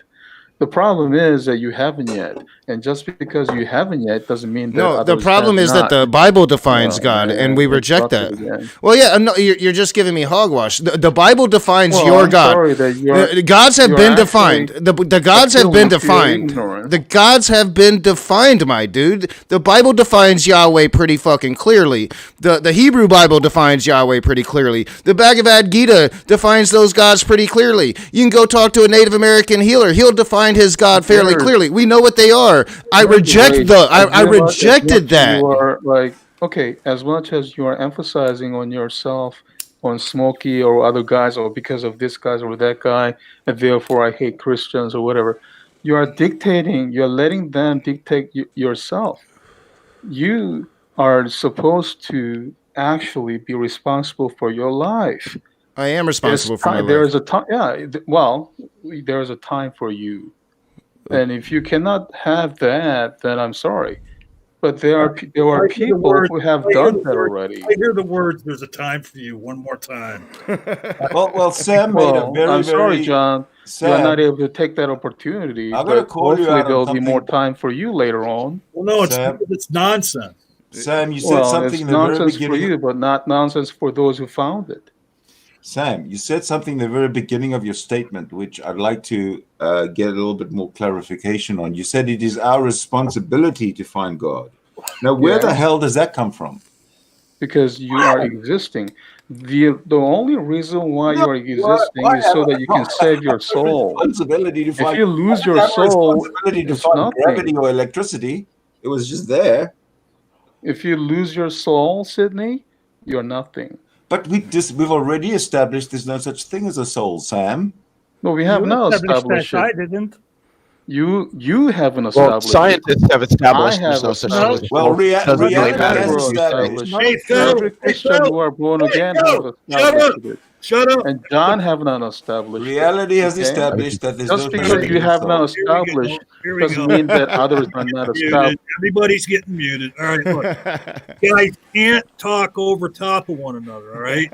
If It's okay, you can mute me, but Well, I can't. Don't unmute you. If I mute you, Yeah, don't. don't. Unmute yourself, okay, I'm the moderator in this room, and I've been letting. anyway, have a good night, guys. John. Yeah. You Bye. got to talk one at a time, because to the audience, when you talk over one another, it doesn't. It Right, doesn't have a good night. in the audience. Yeah. Bye. See you later. Leave. What a fucking douchebag. Wow. I mean, here's the thing. I've held back on that motherfucker since he got here because from the moment he got here, he didn't. He was acting very reasonable and everything, but essentially he was saying to Nakatsuchi, and this is my take: "Fuck you, you dumbass. You don't know what you're talking about. All you need is God." That was what he was fucking saying. Right. If he came back right now, he'd say, "Well, no, that's not what I was saying." It's exactly what he was That's exactly what he was saying. I only experienced the conversation for like 10 minutes, and all he did was backpedal and burden shift and then overtalk everybody that tried to tell him he's not responding cogently to anything they've said. I feel that I didn't get one point out. I didn't make one statement to the very end, or one response to the very end. Right. He didn't. He did not address your questions at all. He preached at you. Is what he exactly. Well, yeah, and he seemed to have some kind of beef with you because like he knew you immediately once you came in. It seemed like, and yeah, it's like he wasn't willing. He was on his little script about how we've got to find God. Like, dude, I found God. I had God I was a shit human being when I had that God. Well, I've never found God, and I've always found it to be. In fact, I was shielded from God until I was in my teens. There was no such thing as God. I wasn't indoctrinated, I should say. The funny thing about God is that they always tell us we need to find him, but then they define him as unfindable. You can't measure him or detect him or see him or sense him or measure it, and none of that. That literally means it's unfindable. Well, real quick, and something we haven't done. I just want to take a minute and acknowledge a bunch of people that are here. First of all, the real God is in our live chat right now, and the real God is Junk Shop Library. I found this out yesterday. I watched the Apostle Paul Camish talked about Junk Shop Library, the real God, in a video that I saw on the Lone Wanderers channel. But at any rate, welcome Junk Shop, welcome Aunt Kennedy, Perfect One, Ox is here, Otangelo Grasso, yeah, he's here, Otangelo Grasso, Korg Nightwolf. I saw Critical Cripple here earlier. I don't know if he's still around. If I missed anybody, I do apologize. We love all of you and appreciate you coming by. Yes, Junk Shop Library is the actual God. Yeah, and it's been an interesting stream. We'll continue it for another half hour or so, because I fully intended this stream to be about. I'm not angry anymore that the video's deleted, blah blah blah, and it became what it became. It's completely my fault because Smokey Sane is Smokey Sane, and he's just a baby, and I shouldn't let it affect me. And it's like whatever. That's not what I do. Oh, and yeah, there went Sydney. So if you if that connection, StreamYard has been having some fucking issues. So if you come back, Sydney, feel free to come back. But a very interesting stream. It turned quite a few dumpster fires. In a stream that was primarily going to be, hey, I really want to focus on atheism. A lot more than I've been doing. Woolly ignorant, right on the money, man. All that. Your time will come nonsense. Like he says. Yeah, and I don't get that. Like my time will come for what? Because it's not going to. I'm not. I'm not going to just convert. If that's your intention by coming here and talking to me, that's a lost cause. It's not going to happen. In fact, as I've been describing at the earlier parts of the stream, I feel like I'm more of that first rage making videos than I am more of about this open-minded rage, because I pretty much I want to focus on atheists because talking to Christians drives me fucking crazy. Well, and like just to comment on that your time shit, like I've admitted more than once on this very channel and on other channels that there really is nothing that would convince me of God's existence, because a being could appear before me and start performing miracles, could start doing things that would make no sense to my brain, like making things like appear out of nowhere, or, they could a being could appear in front of me and go to an amputee and make their leg magically reappear, and I still would not attribute it to a god. I would want to know what part of the universe they came from, how they got the marvelous scientific knowledge that they have, and how it is they're doing what they're doing, or making me see what I'm seeing, or actually manifesting those things before my eyes, or what they're doing to my brain to make me believe I'm seeing those things manifest before my eyes. That's where my mind would go. I would never once think, oh my God, that's a miracle. There must be a God. Yeah. Well, real quick, before you go, Otangelo, I'll let you address John, but I'm kind of in the same boat. Like, my thing is, Yahweh himself could appear before my eyes and say, I am Yahweh. And my first question are you the Yahweh in the Bible? Like, is the Bible true? And if he's like, yes, then I'd be like, fuck you. So that's my position. That's my position. Go ahead, Otangelo. I mean, sorry, my router reset. I mean, I sometimes ask atheists what their purpose is of their militancy. And sometimes someone says, oh, because they influence our lives through politics and so forth. But besides that, John, what are your goals and what is your purpose of promoting what you are promoting, which is your confessing basically your disbelief? I mean, why does there have to be a purpose to it? So you are actually spending your time doing things for no purpose at all? I don't remember saying that. Why does there have to be a... Well, I'm asking you, because if you ask me what my motivation is to confess my belief in God, then I immediately can give you a good reason for that. But I would like to know from you what actually you... Hold on.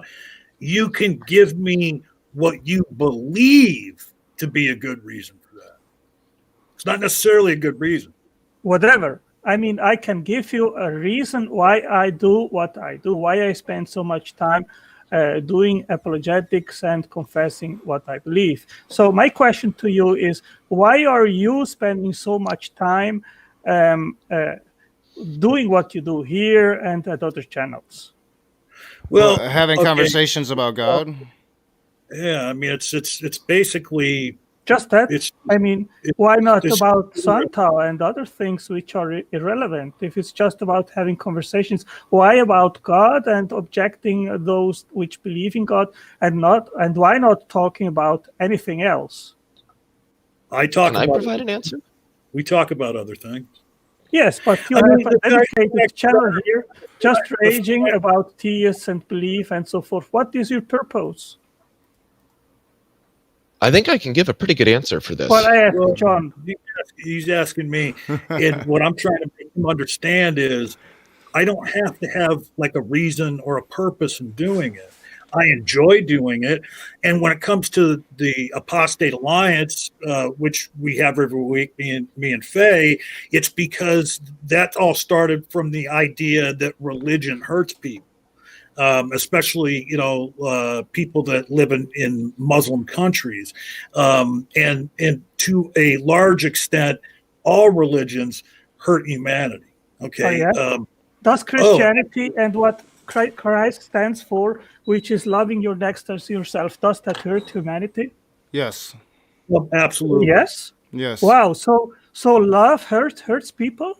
But that's not what Christians are doing. Yeah, when that love, that's not what I am saying, Leon. When that love for human beings insists that those human beings not be the human beings they are, when that love insists that they be not what they are, when that love insists that they're wrong for being what they are, yes, it's a problem for humanity.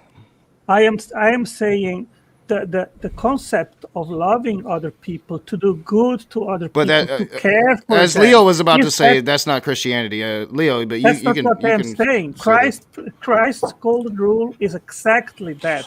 So, it is to love your next as yourself. So, Otangelo, and that's been around since before even Judaism, let alone Otangelo, I got a response to you on that one, because I remember when the Rage first met a particular Christian on his show.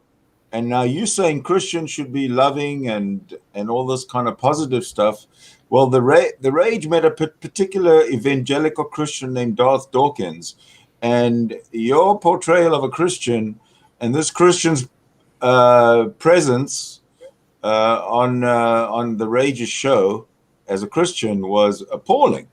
As a human being, it was appalling. I agree with you, Sidney. Now, my question is, if people say that they are Christians and they do not follow what Christ commanded, which is to love our next and to do good to our next, and Christ himself, he gave the best example. He died on the cross for humanity. Is this concept good or bad?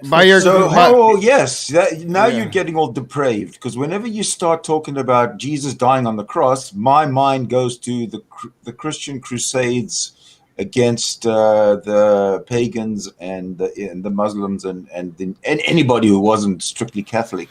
I'm so it is worth noting that the Muslims started the only crusades. talking about what Christ gave us as the golden That's what rule, Christ gave you which them. is Christ gave us as the golden rule to love each other. To The do golden rule our was best, around long before. what we expected others to do. Marcus us. Aurelius was a Stoic, and he lived long before. Yeah, and so my question is homosexuality a sin? Yes. So see, there you go with you. How is it love to think that these people, because they love the human beings that they love, how is that love, Otangelo, to think that they deserve to be thrown into a lake of fire? Okay, listen, Rach. That's not love. That's not love. So you can sit here and say Christianity is love, and I can spit on that and say Christianity is hate. Christianity is absolute hate. Okay. I mean, what is the main reason most people like homosexuality? Hold on, everybody, hold on. All right, look. Otangelo, please tell me the scriptures in the New Testament where your Christ addressed homosexuality. Well, it is addressed in Romans 1.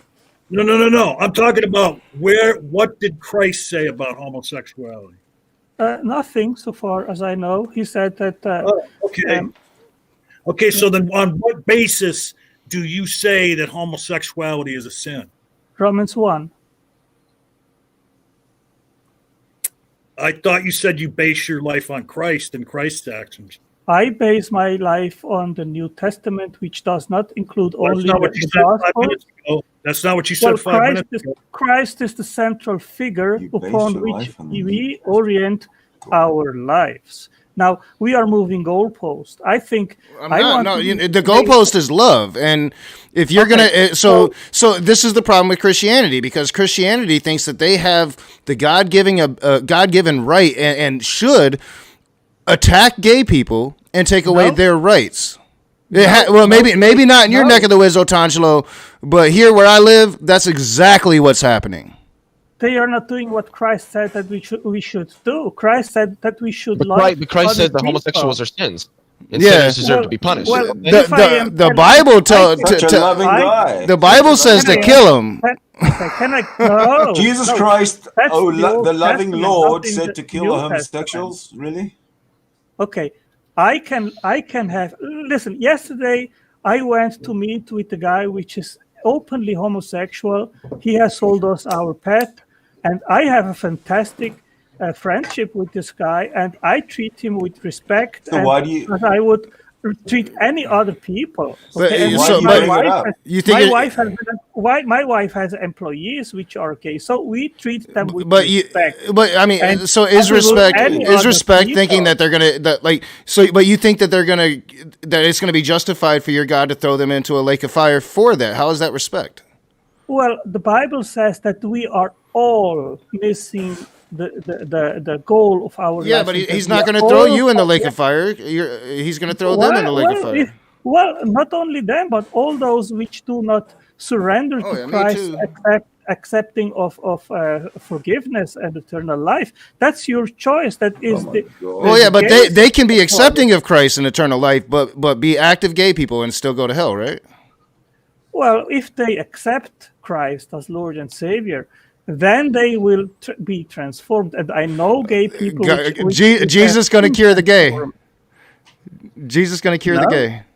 If they surrender to Christ, then Christ can transform them. And I know many examples of homosexuals which actually, after that they surrender. Yeah, they are shamed into denying who they are. Like people like Becca Cook. I just put out a video to where he's shaming Elliot Page for coming out as trans, and Becca Cook is a perfect example of that. Yeah, he accepted Jesus, and he says Jesus cured the gay from him, even though he's a celibate man. You know, he doesn't sleep with women no more. He just denies himself what he actually is, and he feels shame when he thinks about what he actually is because Jesus tells him to feel shame for that. That's not love. That's a very abusive relationship. Rage. First of all, we should actually all feel shame and repent from what we are doing wrong. That is not only in regards of a sexual orientation, that is in regards of any kind of sin, which is stealing, which is killing, which is all kind of sins. We should feel ashamed of these things that we are doing wrong.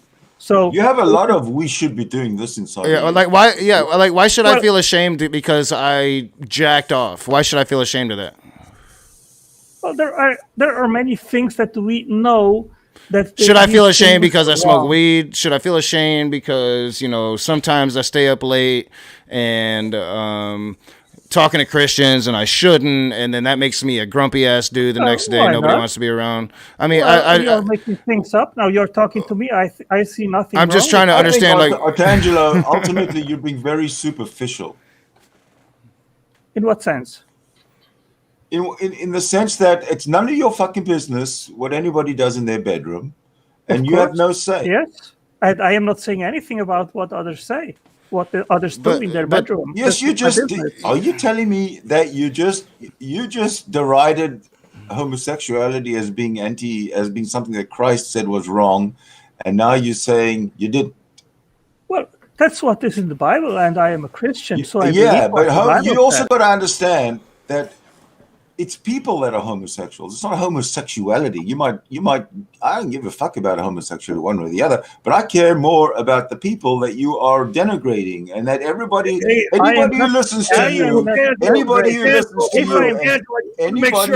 to you. Hold on, Sydney. Tangelo, would you like to leave now? Because I let a member of the LGBTQ community into the room. I'm just wondering if that offends you. He's not one of those. He's not one of those. Absolutely not. I have no problem with that. Why should I have a problem? She's going to burn in hell.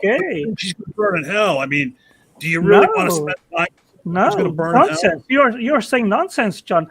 Why can I have not a normal, friendly, respectful dialogue or whatever with someone which is openly gay? Because you told her to go and burn in hell before you even met her. I've not said that. Do not put words in my mouth, Sidney. He's not putting words in your mouth. No, yeah, that's what I asked. If you are asking me what the Bible says, then I will say. I don't give a fuck about your stupid fictional Bible. The Bible is the problem again. Well, then here's the disconnect, Tangelo. Okay, you're trying to separate yourself, and yet you just said a few moments ago, you follow Christ, you follow the tenets of the Bible. You know that's what you base your life and your morality on and everything. And now you're trying to separate from that. You're saying I can have respect for this person from the LGBT community, even though that's being biblical. That's doing what Christ told us to do. Christ didn't say that we should hate people which have a different sexual orientation. Christ didn't say that because Christ said nothing about LGBT. Christ said nothing. Christ didn't even exist. So and you the can't Bible, even use that. Well, that's another. That's the thing. That's the thing though. That because this whole conversation, I'm not trying to put you with your back against the wall. And yeah, Marty, I'll let you go as soon as I'm done talking. I'm not trying to put your back against the wall with the hard question here. It's just the fundamental issue with Christianity, especially if you're going to come at us like this is some kind of love religion, because it's just not. If we saw that in society, I could agree agree with you and say, Maybe you leave it have a alone. misconception what Just Christianity I'm gonna actually is. let Marty speak after me, and then you can address. Like Janes. I don't have much issues with Janes because Janes aren't trying to affect society. They're not trying to take away marriage from gay people, and they're definitely not trying to take body autonomy away from women. I am in favor. So that's of where gay all as of this a stems civil from. Marriage. The problem with the Bible. I am in favor that gays have their civil rights preserved. Well, that's great. Unfortunately, Christianity doesn't. Can you get? Yeah, unfortunately, Christianity doesn't do that. That's not true. Yes, it is true. If people are doing that, okay, but that's not Christianity. Pathetic. Wait, but they're doing it because of their Christian beliefs. Well, yeah. Let's let Marty speak. Let's let Marty speak. Who is to blame for that? He said he didn't want to. Hey, when Knox said we're not trying to back you, put your back to the wall. I'm starting to think that you protest so much that you'd like to have your face put to the wall. And never mind. All right, Tangela, we speak on Facebook a little bit. My issue, and this is, correct me if I'm wrong, but it seems like you're kind of trying to have your cake and eat it too. It seems like you're trying to affirm the Bible and then go against the Bible. You're trying to say, I'm cool with gay people, but the Bible's not. So if you follow the Bible, which nobody... I disagree with you. I disagree with you, Marty. The Bible does not say anything that we should chastise, condemn, or hostilize gay people. The Bible doesn't say anything about that. Have you read Leviticus? Well, yeah, but that's not to kill we them. are talking about. Do you know a Christian which is killing gays because they are gays, Leo? Yeah, there are some countries with Christians. Gay people have been beaten to death in the United States. It's happening in Russia right now. It's happening in Uganda. And we have sects of Christianity here in America that's trying to push for the legalization of it, of the United States government executing gay people here in America. So, yeah, I mean, to sit here, I understand that you might not agree with what the Bible says, and that's what Marty is trying to tell you. You're trying to have your cake and eat it too. No, that's not what I am saying. I'm saying that the Bible is not oriented us, and with that I am saying the New Testament is not orienting us. Well, then say the New Testament, because that's not just the Bible. Well, but I am a Christian, and the New Testament is the New Covenant, and some rules which were applicable in the Old Testament they are not applicable anymore. Which ones? That is how do you determine which ones? Because Jesus himself said he didn't come to change the law.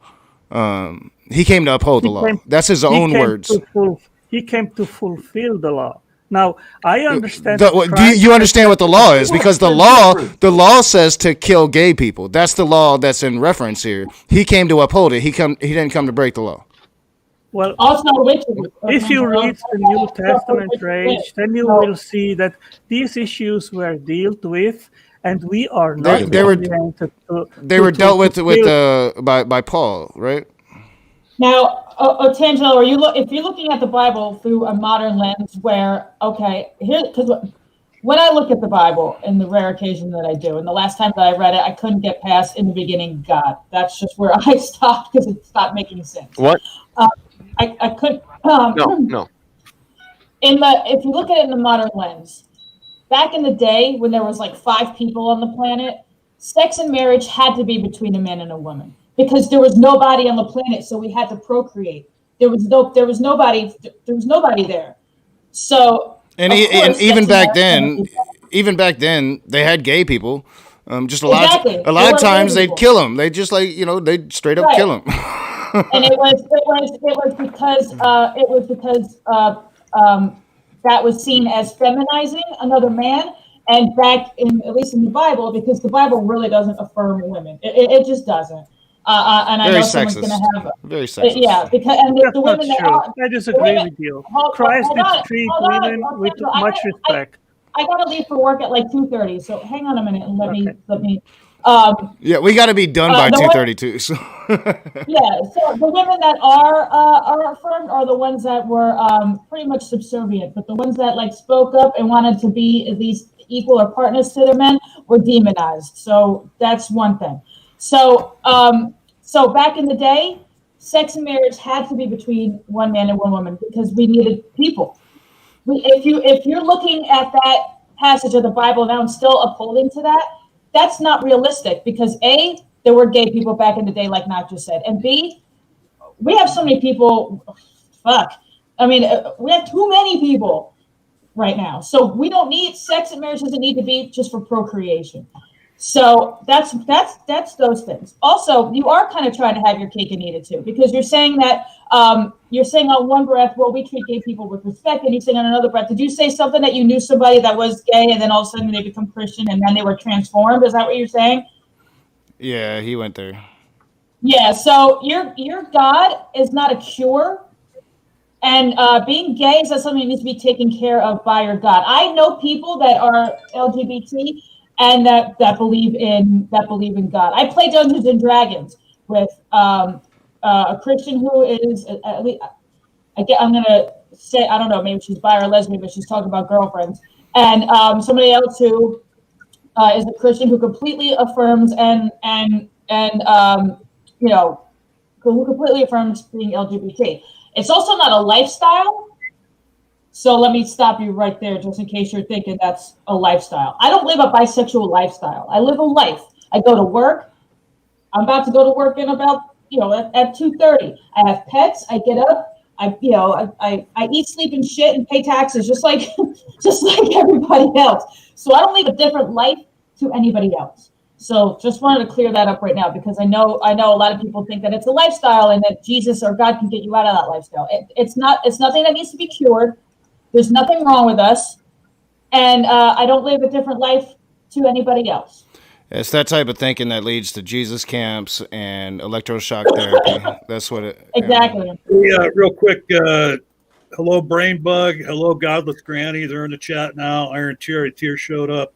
There's also someone named Maverick in the chat who thinks that Otangelo is wise. Maverick's been in the chat before. I've seen. Yeah, Maverick I've seen before. them. I've seen Maverick around. I mean, Otangelo is smart. So, like, I don't take that away from him. I definitely think that Otangelo thinks that, and a lot of people, and John will be the first to tell you, like, he knows people that's their Christianity. And I've often spoken that the progressive message has to hold out. It's just the problem is the Bible, and it always is. The problem's been the Bible with a couple Christians here today, and it always comes down to the Bible. The Bible is your fucking issue. It was written 2,000 years ago in a different world. And it's an issue, and you can't run away from it. I mean, you try to have that cake, you try to eat that cake, and then you try to distance yourself away from the cake. Most of us do that. We're all trying to lose a little weight, but you just can't run away from that cake. What I'm trying to say, Rach, is that many atheists, they make a conflation between what the New Testament says and what Christians do. And there is a big difference here. And because Chris, that's how a lot of yous act. A lot of yous act different.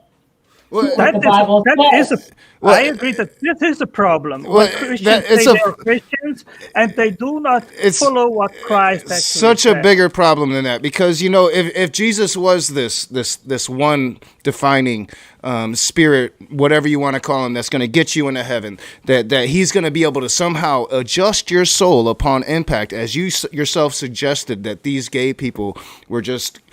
I don't even know. I'm not even going there. But if that's possible, we should be able to see consistency there. I'm writing a video on this right now. This is one of the biggest proofs that there is no Jesus. There is no consistency there. There's no overtaking of individual human beings, and they come to this divine path of life. No, they sit there and they bicker about what they were talking about 2,000 years ago, and then they interpret it and they live their life based upon that. That's the fucking issue here. Your interpretation is one that is more acceptable than others, but then again, you spend hours upon hours upon hours of dissecting science so you can at least try to stump atheists and try to progress this narrative that you care so much for, which is fine. That's what you do. But that's just the blatant truth of it all. This fucking Bible is a fucking problem on society. Hey, so let me ask you something. Hold on, Otangelo. I'll open my mouth first. Hold on. Who was the guy that did the thing you critiqued? They were coming out about Elliot Page. Beckett Cook. Becca Cook. Okay, so there's Becca Cook. So I watched Knock's video, and I've watched a couple other videos now with Beckett in it. All right, like Knock was saying earlier, Jesus did not cure Beckett of the gay. Oh, he's still so good. Yeah, right. Beckett is denying what and who he is. He's denying himself the pleasure that he wants to seek because he was like embarrassed. He was badgered into feeling some type of loathing for himself, for feeling guilty about being who he was, and so now he's denying himself that. But there is no doubt that Jesus did not cure him of the gay. He is still gay, but he is just denying himself seeking out partners of the same sex. That's all that's happening. Yeah. Leo's got his hand up. Gay is not something that can be cured. If God didn't want people to be gay, why did he write that not just into the genetics of humans, but of like most mammal species and even some non-mammal species, like bees? Okay, this is a point which I agree. This is a difficulty. I don't understand why there are gay people which I know tried to come out and become straight, and they are not able to. And I know even of children of pastors which grew up in an evangelical family, and there was no indication or reason why, in a psychological sense, they should or would become gays, and they became gays. And they said, well, I love Jesus. I would not like to be gay, and I am gay, and I'm unable to leave that thing. And the only reason they think they have to leave it is because of this stupid ass fucking Christianity. Like they're gay. They're not gays. They're just humans that love who they love. They're being changed into feeling like they need to not be who they are because of the pressure from society and the religion and what they're taught. That's why, Otangelo, that's why LGBT people have the highest suicide rates. It's not because they're the gays. It's because of the shit we take from the outside world. Mainly Christians. I got lucky with my family. Mainly theists. When I came out to my mom, I got lucky. My dad is indifferent. My mom was super ultra supportive. She used to help me pick out clothes when I would go on dates with girls because I can't get dressed to go on a date with a girl. A guy, no problem. I could dress for a guy, no problem. But a girl's a lot harder. So I would here, I met this girl. What about this girl? Did you get that girl's number? My mom has been super duper supportive. Not everybody gets so lucky. So just think about that. Can I make another point really quick? Yeah, sure. Sorry. Huh? No, that's fine. I just wanted to point out most of the stigmatization of not just LGBTQ community, but like who did all the witch burnings in the 17 and 1800s in the United States? Christians. Who were the ones that owned slaves and utilized the Bible to justify it? Christians. Who's been persecuting gay people and transgender people for God knows how many generations? Christians. There seems to be a recurring theme when we see the oppression or the suppression of other people, and it seems to be rooted in religion, especially in the Western world, Christianity. Real quick, Otangelo, and I'll let you go. I want to address something in the chat, and because I agree to a point, and then I want to kind of explain my direction with Becca Cook. I do not think it is appropriate for you all to be telling Becca Cook what his lived experience is. I agree with that. If you are a person, and no matter how much I disagree with the shame that you might feel, that or whatever's going to make you a hole in life, if it's finding Jesus and denying yourself being gay, then that's on you. My issue isn't really with that. Becca Cook can make that decision in his life. The problem is he wrote a book and he's going around publicizing that this is the way, that this is the cure, that Jesus is the cure, that being gay is wrong. If he wasn't doing that, I would leave him alone. But the fact that he's doing that, and the fact that now he's gonna throw this little hissy fit because Elliot Page is Elliot Page, and he wants to be, I don't know, just straight up stupid and be a dick. well, then he can be treated as such. So yeah, I mean that I wanted to address that. Go ahead. So let me answer to that, Rage. What is your Hold up, problem? Otangelo, hold up. All right, and let me say that, Perfect One, I don't think that it's appropriate for you to tell anybody else what they can be commenting on. Okay, I mean, the fact of the matter is I was giving my opinion based on what I heard, read, and saw. And the fact of the matter is, there is no doubt in my mind that I'm correct. Could I be wrong? Sure. Is Beckett Cook maybe still not a homosexual? Sure, it's possible, but it's highly unlikely. He is a homosexual. Is denying himself what he wants to do because he was shamed into denying what and who he is. Well, yeah, and he goes about trying to shame other people, and that's the beef. And I told Beckett Cook, and I'll say it here publicly that he is more than willing to come on here and have a conversation with me. I'll try to be as respectful as I can, convince me of his position, justify his position, and answer my questions. I'll answer his questions, and I've extended that invitation to him personally, and now I'm extending it publicly. So feel free to come on. So, Rach, what is your problem if someone who was gay came to? Are gay? They are still gay. Because I don't think either I have time also to make my point, or I leave. What is it? Make your point, but I don't think that being gay is something that should or can be cured. Point? So can I make my point, please? Go ahead. So if someone which was a gay and he converts to Christianity and he holds that a new view now that being gay is wrong, and he actually he's denouncing of his then I treat it. Wow, can I finish? Go ahead. It's hard for me with homophobes sometimes. Go ahead. Well, first of all, I am not a homophobe, Rich. Okay. I don't know about that.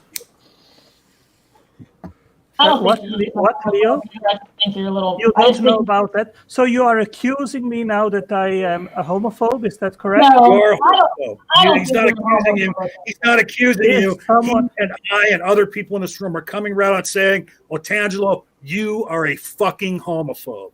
No, I don't disagree. I think he's just. I don't think you're a homophobe, Otangelo. And I think you might be a little misguided on what being LGBT is and what it means when people convert to Christianity. What I think you're trying to say is why is that a problem when somebody decides that they're going to be a Christian and not be correct. So somebody that's gay, somebody that's gay that accepts Christianity and then goes to hate gays, and I'm supposed to. That's the problem. I agree with you. That's the problem. But if someone turns a Christian and says, "I'm not gay anymore because of my faith," but respects others which are gays, again, I answered that. Then I would have no problem with that. Then do you boo? Do you boo? I said that about Beckett Cook, but the problem is Beckett Cook isn't doing that. Beckett Cook is shaming other people for being gay. Beckett Cook is going around saying that Jesus cured him of being gay, and that's just not the truth. He says with his own mouth, I'm a celibate man. He's not going around sleeping with women. That would be being cured of being the gay, right? Like that would be cured of being gay. Or like now I'm attracted to women. He's not attracted to women. He's still attracted to men. He's just denying that to himself, which is fine. Do that on your own time. Don't make other people feel the same shame that you're feeling yourself. That's the problem. Is he doing that? Yes. Yes, that's exactly what he's doing. Yes. He's saying that he's saying because now I've turned straight, but he hasn't turned straight. He's just not doing it with guys. He's not doing it with anybody. He's still attracted to men. So do we have Christians? A question though. Otangelo, hold on. Look, he did I think it was like a 40 or 50 minute stream, denouncing Elliot. I can't even think of his last Elliot name. Page. Elliot Page, who formerly was Ellen Page, for being trans. I mean, which that's part of the LGBT. Okay, now going back to my scurrilous accusation of you, I just have one question for you, okay? And I understand what you've been saying this whole time. You're very accepting. As Marty tried to explain to you, that's having your cake and eating it too. Do you agree with God if someone is gay when they pass into the other realm? Do you agree with God when God puts that person in hell? I agree with God that all humanity is guilty and in sin in front of God because nobody. Okay, yes or no question. Hold on. I haven't talked a lot during this whole thing, and I'm going to stop you right there. I'm going to ask my question again. I'm 26 minutes. I'm sorry if I'm being like. You want me to answer it? I can answer it. Okay, but here's the thing. I asked you, if a person dies while still being gay and God says, because you did not renounce, you did not, accept Christ and also not be gay anymore, if God puts them in hell, do you agree with that? It's a yes or no question. It's a close-ended question. Yes or no? No, it's not that easy, John. He's Yeah. he's not making special concessions for. Can I ask John, can I get more details from your question? No, because I'm asking Otangelo a question, and I want to just understand. Hold on. Everybody else can espouse their opinions, but first I want an answer from Otangelo because he's the one that's claiming he's not homophobic. It's real simple. If God puts a gay person in hell for eternity, are you cool with that? Do you agree with that, Otangelo? I will not answer your question. Oh, you won't. Wait a minute, but I thought God was your boy, man. It's not that. It's not that. Well, maybe you permit me to answer, but I will not answer it yes or no because I disagree with your question, actually. Yeah. You disagree with so you don't think that God should put gay people in hell? Okay, can I answer and you don't interrupt me? Sure, but first I want it's a close-ended question. I already answered that I will not answer your question, and I would like to give an answer. But then you just said you wanted to. No, Right. I know. God damn it! Quit fucking interrupting me, everybody. Okay, this is between me and Otangelo right now. I haven't talked that much during this thing, and God damn it, this is something that I want to get nailed down right now, okay? Because Otangelo, you've been playing both sides of the aisle during this whole fucking conversation, and it's real simple. You said that God is your boy, basically. I'm just saying that, real simple, and that your life is based on God. And God, according to you, according to the Bible, puts people in hell for sinning. And you're claiming that being gay is a sin, even though you yourself personally are cool with people that are homosexual. And I'm asking you, if God puts a homosexual in hell for eternity, is that okay? He will not do it because of what you are saying he would. He would not do it because of what you're saying. So you're saying God does not punish people to eternal damnation for being gay. That's why I tried to clarify earlier too. I tried to clarify that earlier. I tried to clarify that earlier. Right, and how can anybody say it's not the right question? It's It my is. fucking question. And not asking your own fucking question. Hold on, I have the answer. Hold on. He's not making special concessions for gay people. He's saying everybody, gay, straight, or otherwise, deserves hell. So that's why that question is not it's correct. Everybody goes to hell. But he's not right because he's saying every person, gay, straight, or otherwise, is a sinner. So Look here. is not making special concessions for gay people. Romans 3 says clearly, there is no one righteous, not even one. There is no one who understands. There is no one who seeks God. All have turned away. They have together become worthless. There is no one. Because now what you're saying is that everybody goes to hell. No matter what anybody does, what you're saying is that everybody goes to hell, and that's bullshit. Well, technically speaking, they do, but then Jesus' atonement saves those who choose to believe in him from that hell. All right, everybody. The better way to ask is if there's a gay Christian, somebody who's accepted Jesus but never renounced being gay, do they go to heaven or do And I did clarify that earlier. about to say I did I clarified that earlier, and it was clarified earlier. And I was trying to get that in. Did I specifically clarify that earlier? So answer that question, Otangelo, because I think you dodged it earlier. Answer that very specific question. No, let me ask it though. So let me ask it. If a Christian who lives their life as a Christian, their entire life, accepted Jesus Christ, lived the Christ life, whatever that means, in your opinion, but the one thing they did outside of that was they were gay their entire lives, and they acted on being gay their entire lives. Does God put that Christian in hell? Just 2 minutes. I have to open my employee's door. Okay, I'm right back. Yeah, that's what he was. I had a question to ask Rage. Oh my God. What's it called? I'm sorry, guys. I wasn't trying to keep Go ahead, interrupting Yo-Yo. you, Well, Tangela said he had to go open something up and he'd be back in 2 minutes. Go ahead, Yo-Yo. I was just gonna ask Rage. Like the way you asked it, that's the first. Well, that's what I was gonna ask John initially. Like, is this person a Christian? Because if he's not a Christian, then it's like almost the same with. It's like you're not different from everyone else. Like what Otangelo say. Like everyone is already like according to Christian faith. If you don't receive Christ, you're already like going to hell. So everyone is under that same boat. But if they're a Christian, that's a different question. But then I feel like it also depends on what kind of a Christian you are, because there are some Christians who say like, oh yeah, I'm a Christian, but they don't do things to show they don't do actions that are Christian-like, if that makes sense. Like you don't see them trying to pursue to better themselves or to live according to the will of God or what God says or basically the word of God, what God says in the Bible. They don't try to pursue to live like that. Then there's some who actually pursue. What God says in the Bible, Leviticus 20:13 says, if a man lies with a male as with a woman, both of them have committed an abomination. They shall be put to death. Their blood is upon them. That's what God says. So what?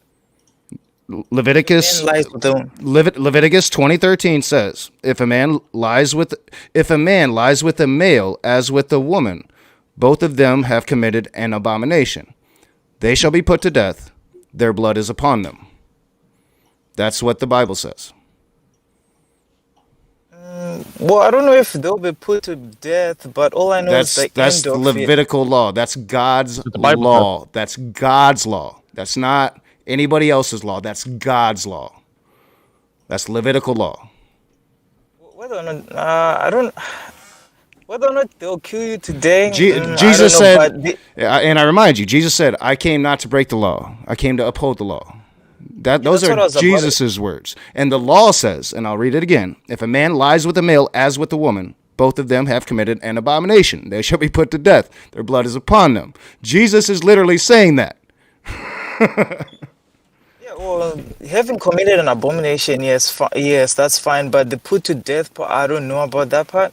But all I know is that the end of it. Again, the problem is the Bible. Once again, it's always the Bible because it's right there in that Bible. You don't know about it, but it's there. No, but there's also. That's what I was trying to say. But there's also another part for like, okay, there's if you do wrong, right? It's because there's also an aspect that no one is perfect. But if you do wrong, and you like seek forgiveness, and you do your best to not do that thing again, there's that sense that your sins will be forgiven, and you can move on. But as long as you pursue to be better. But there's some people who don't pursue that. Once they do wrong. And for the chat again, that was Leviticus 20:13. What Lucifer is saying in the chat is there is theories out there that, and we just recently talked with Dr. Josh about that. In fact, so there is theories out there that it could have been changed, but there's really no historical evidence of that. And Dr. Josh said that himself. So there is a couple of scholars theorizing that it was incest and not homosexuality. The problem is we don't have the original Hebrew text, so we don't know, right? We just don't know. All I There know is is one that theory I want to. And Leo wants to jump in, and I just wanted to say there's one theory that I want to ask Dr. Josh about personally was that it wasn't condemning homosexuality in general as an act. It was condemning a man who was married and committing homosexual acts, not because the homosexuality was a sin, but because the adultery part would have been a sin. But I don't know if that's That's actually an interesting argument that I haven't thought about it in that way, and that would be something to have a talk with Dr. Josh or see what the historians might think about that perspective, because that could be a good point as well. It's very possible that the Bible doesn't condemn homosexuality, that God doesn't condemn homosexuality. It's very possible that Christians are wrong about this, just dead fucking wrong. So there is that possibility, but the problem is, again, we live in the modern age, and Otangelo, despite everything you're saying, I hear you, Yo-Yo, I hear you. The problem is, a lot of Christians read that, and they think you should be out there killing gay people, or at least hating them. And that's the fundamental problem. And it all stems to the original initial claim that Christianity is a religion of love. If you're going to make that claim, then you need to show that, because history has not. Pure and simple. And a lot of Christians will put those old witch burnings on Catholics, but it was the Protestants doing it too. And then they don't want to talk about that. We live in the modern world. Well, in the modern world, here in America, there's a lot of Christians talking about killing gay people. And if you're not killing them, then at least not allowing them to have the rights that every human being has.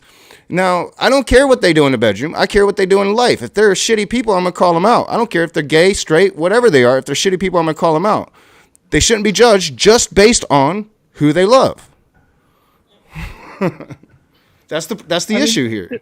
I mean, denouncing people who say that they are Christians and do not do what Christ said to do, I think you are in all your right to denounce and criticize them. And I think I'm in the same boat in regards of that. But when you say because they are doing this and that, the Bible is also wrong, why the Bible doesn't say to do certain things which they do, then we have a disagreement here.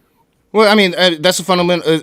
Again, the issue is the Bible. The issue has been the Bible this entire conversation. I said this and I say it again. The golden rule and the most foremost and most important command of Christ is to love God with all your heart and to love your neighbor as yourself. God, when you get off that, the golden rule was around long before the. And loving God has nothing to do with the golden rule. It's do unto others as you would do unto yourself. And I think that's actually very self-righteous and very greedy. That's what Christ proclaimed as the golden rule. And if that why are you going to dictate? Christ, Otangelo. Why do you get to so do unto others as you would have them do unto you? Why do I get to dictate what other people do? Honestly, like I spoke about this before. That's not what Christ is saying. He is saying with you. We've spoken about this. We spoke about this. Me and you. Well, Christ doesn't say that others should dictate what we should do. Christ is saying that we should love other people and love God. That's the first and foremost command. That's not the golden rule, though. Like to love other people and to love God. That's not the golden rule.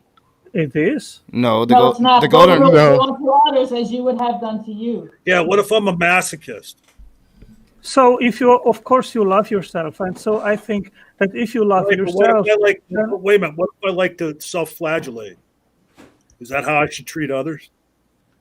Well, I mean, you can go and read in the Testament what the fruits of the spirits are, which are to love others, to be righteous, to be patient, to treat others well. We're talking about the golden rule right now. You said that the key thing is do unto others as you would have them do unto yourself. Correct. What if somebody is a masochist and likes to be whipped?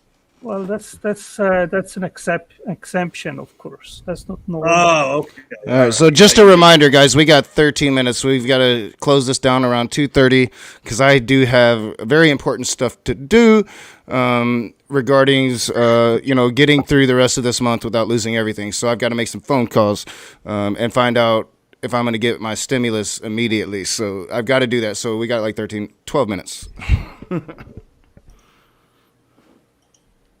Yeah, I have a massive problem with the assumption that gay is a thing that can be cured, and that once people convert to Christianity, they are no longer gay because Christ has cured them or God has cured them. That's so not the case. It's not even funny. I agree with you, Marty. I agree with you. That's what we are seeing. And I said before, here in Brazil, there is a church which tries to cure gays, and their rate of success is very low. So The rate of success is zero. There's zero rate of success. We've had people here trying to do it too. You just made my fucking point for me. You have a church trying to cure gays. That's a problem, Otangelo. I'm not saying that I agree with them. I'm not saying that. I'm just you don't have to agree with them, but there's a church trying to cure gays. You just said it. It's just like back in the day.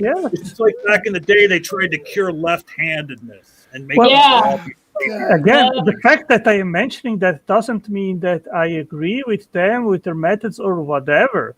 But I also know, and I have presence of people which were gay. They were raised in Christian families, and they were raped by neighbors, and they became gay.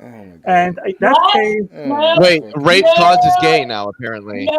No, Otangelo, no. No. Oh my God. That's not why people are homo, or I'll just say LGBT, because I'm bisexual and I was raised by two straight parents. So, in a heterosexual society. In his case, it was the reason. He himself said that was the reason why I became gay. If that is true or not, he's wrong. He's wrong. If that's true or not, I don't know. But he said that was the reason that he became gay. He then started to prostitute himself as a woman, and his father, as a pastor, accepted him the way he was. He kept loving him despite of being who he was. And his father died, and then he converted. Don't you understand how fucked up that sentence you just said is? He doesn't. Despite of who he was. This is really bad. This is bordering on creepy. Yeah, this is really bad. Well, I am just saying what he told us. I'm just saying what he told us. All right, so what you did here was you Leo, you outlined the whole fucking problem. So this dude who was raised a Christian, he was accepted, but he knew, because he had this Christian thing, that what he was doing was wrong. He was accepted, but he knew it all along. He always had that shame there. He always had that guilt. He always had that God telling him he was wrong. He knew that from a very young age, Otangelo. And then he came to the conclusion that because he was raped, that's what did it. And you're going to sit here and glorify. I mean, like this is some example to be upheld. And no, this is an example of somebody that was abused, has some mental issues that probably he needs to go talk to somebody about. And this isn't something like some come to Jesus moment for gay people. This is a blatant case of indoctrination here. And this is like when Becca Cook talks about it. Becca Cook clearly talks about the shame, and you even mentioned that. You just mentioned that. You are just making accusations now without even know the case and the guy. Well, we don't have to know the case. You literally cannot get homosexuality from anything, or get rid of it. You're looking at homosexuality as if it's almost, and I don't mean that you're saying this that you think it's a disease, but you're looking at it as if it's this disease that people can catch and that there are ways to cure it.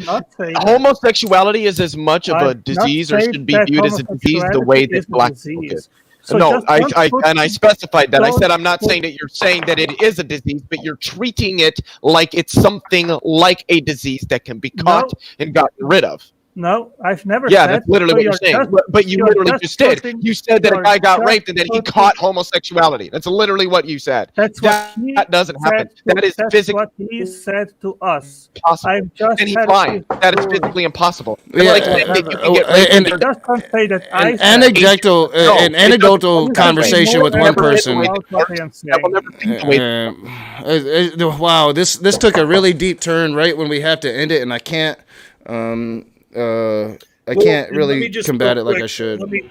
Here, just real quick. See, what Otangelo, it reminds me of, even before I went to prison, and I worked at a bar, a pretty rough bar, and there was people that had been in prison, and they always talked about how they weren't gay but they were jailhouse gay. And I would always tell them, no, dude, you're gay. Okay, like here's the thing: the absence of pussy doesn't make a heterosexual crave a man's ass. Okay, you're either gay or you're not gay. And there were people that went to prison that would say, "Well, yeah, I'm only gay when I'm on the inside because what am I supposed to do? You know, go without anything?" It's like, well, yeah, I mean, a blue warrior. Yeah, I mean, if you're heterosexual, that's what you would do. You know, you got your fist, and then you wait till you get out and you get some pussy. I mean, but there was this, you know, contingent of people that have been in prison that say that being gay in prison is like you get a pass on that, and you get a pass on that in life because if you're gay, there's nothing wrong with that. But for them to say that the only reason they engaged in gay activities is because they were in prison is ridiculous. They engaged in gay activities because they were gay or bisexual. How is it logical for a heterosexual couple to conceive a baby and it being born gay? How's that possible? And I'm asking Artangelo. Oh, I'm like, what? I was like, I don't know. My parents were heterosexual. I'm not a psychologist to give you that answer. Well, what I'm telling you is the vast majority of gay people are born to heterosexuals. Now, how do you explain that? In fact, all gay people are. Literally all. There you go. Of course. Well, to me, it is a mystery, honestly. But these are questions which I have no answer. Why is someone gay and why are other people straight? I don't know. It has to do with genetics in the environment. And we've demonstrated that. No. I'm grabbing all this shit right now. We're going to go around the room, give my last word because Knox got to get out of here, and we'll let the Christians have their last word first. Otangelo, what's your final word? Okay, my final word is that Christ said that we should love other people, and that includes gays. That doesn't mean that we have to agree with their sexual orientation. But gays are not going to hell because they are gays in specific.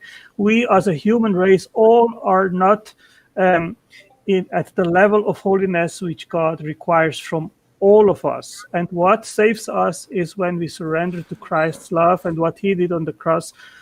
For us, he died on the cross for our sins, and who surrenders to him can find eternal life, can come in and become an adopted child of God. And who he, as gay, comes to God, God will deal in the right way with each of these persons. All right, so real quick, John, because I never did get an answer. So like Otangelo, so if somebody's Christian their whole life, they live the Christian way, whatever your perception of the Christian way is, but they're gay, and they acted on being gay their entire life, but they lived as a Christian, they believed in Jesus Christ and all of that, and they did the things that they were supposed to do outside of acting on being gay. Do they go to hell? Does God put them in hell according to your worldview? Rage, I am not Christ, I'm not the Jewish. I know there is not only homosexuality, which is a problem. There is also people which are drug addicts. All right, that's not answering the question because you want to sit here and say that everybody's a sinner. You want to say everybody's a sinner. He'll throw everybody in hell. But the only way to get to heaven, you cannot, according to your worldview, you cannot have homosexual sex. Correct. You cannot get to heaven if you are actively having homosexual sex. Banging boys in the butt, and you're a boy. So let me clarify that. It's having your cake and not. Can I clarify that, right? Sure, have that cake. The fact that I surrendered to Christ and become a Christian and change family as a spiritual family and become an adopted child of God doesn't mean that automatically I am stopping to sin. I am continuing to do wrong things. My God. So nobody's going to heaven. Well, what I am saying is this. We should show that our conversion... What's the point of it if you can't get there? If I cannot finish, then I cannot explain. Go ahead, man. Go ahead. Marty's got to hold on, Tangelo. Marty's got to head out. Look. Yeah, I got to go to work. Real quick, my final word. It's okay to be gay. Otangelo, I don't think you're a homophobe. I just think maybe your information is a little skewed. And go to Marty's Nerd Wars, like and subscribe. Bye, guys. All right, see you, Marty. Bye. All right, yeah. So interesting conversation. I will just a word to Rage. I will give you an example. I don't know if Smokey will go to heaven.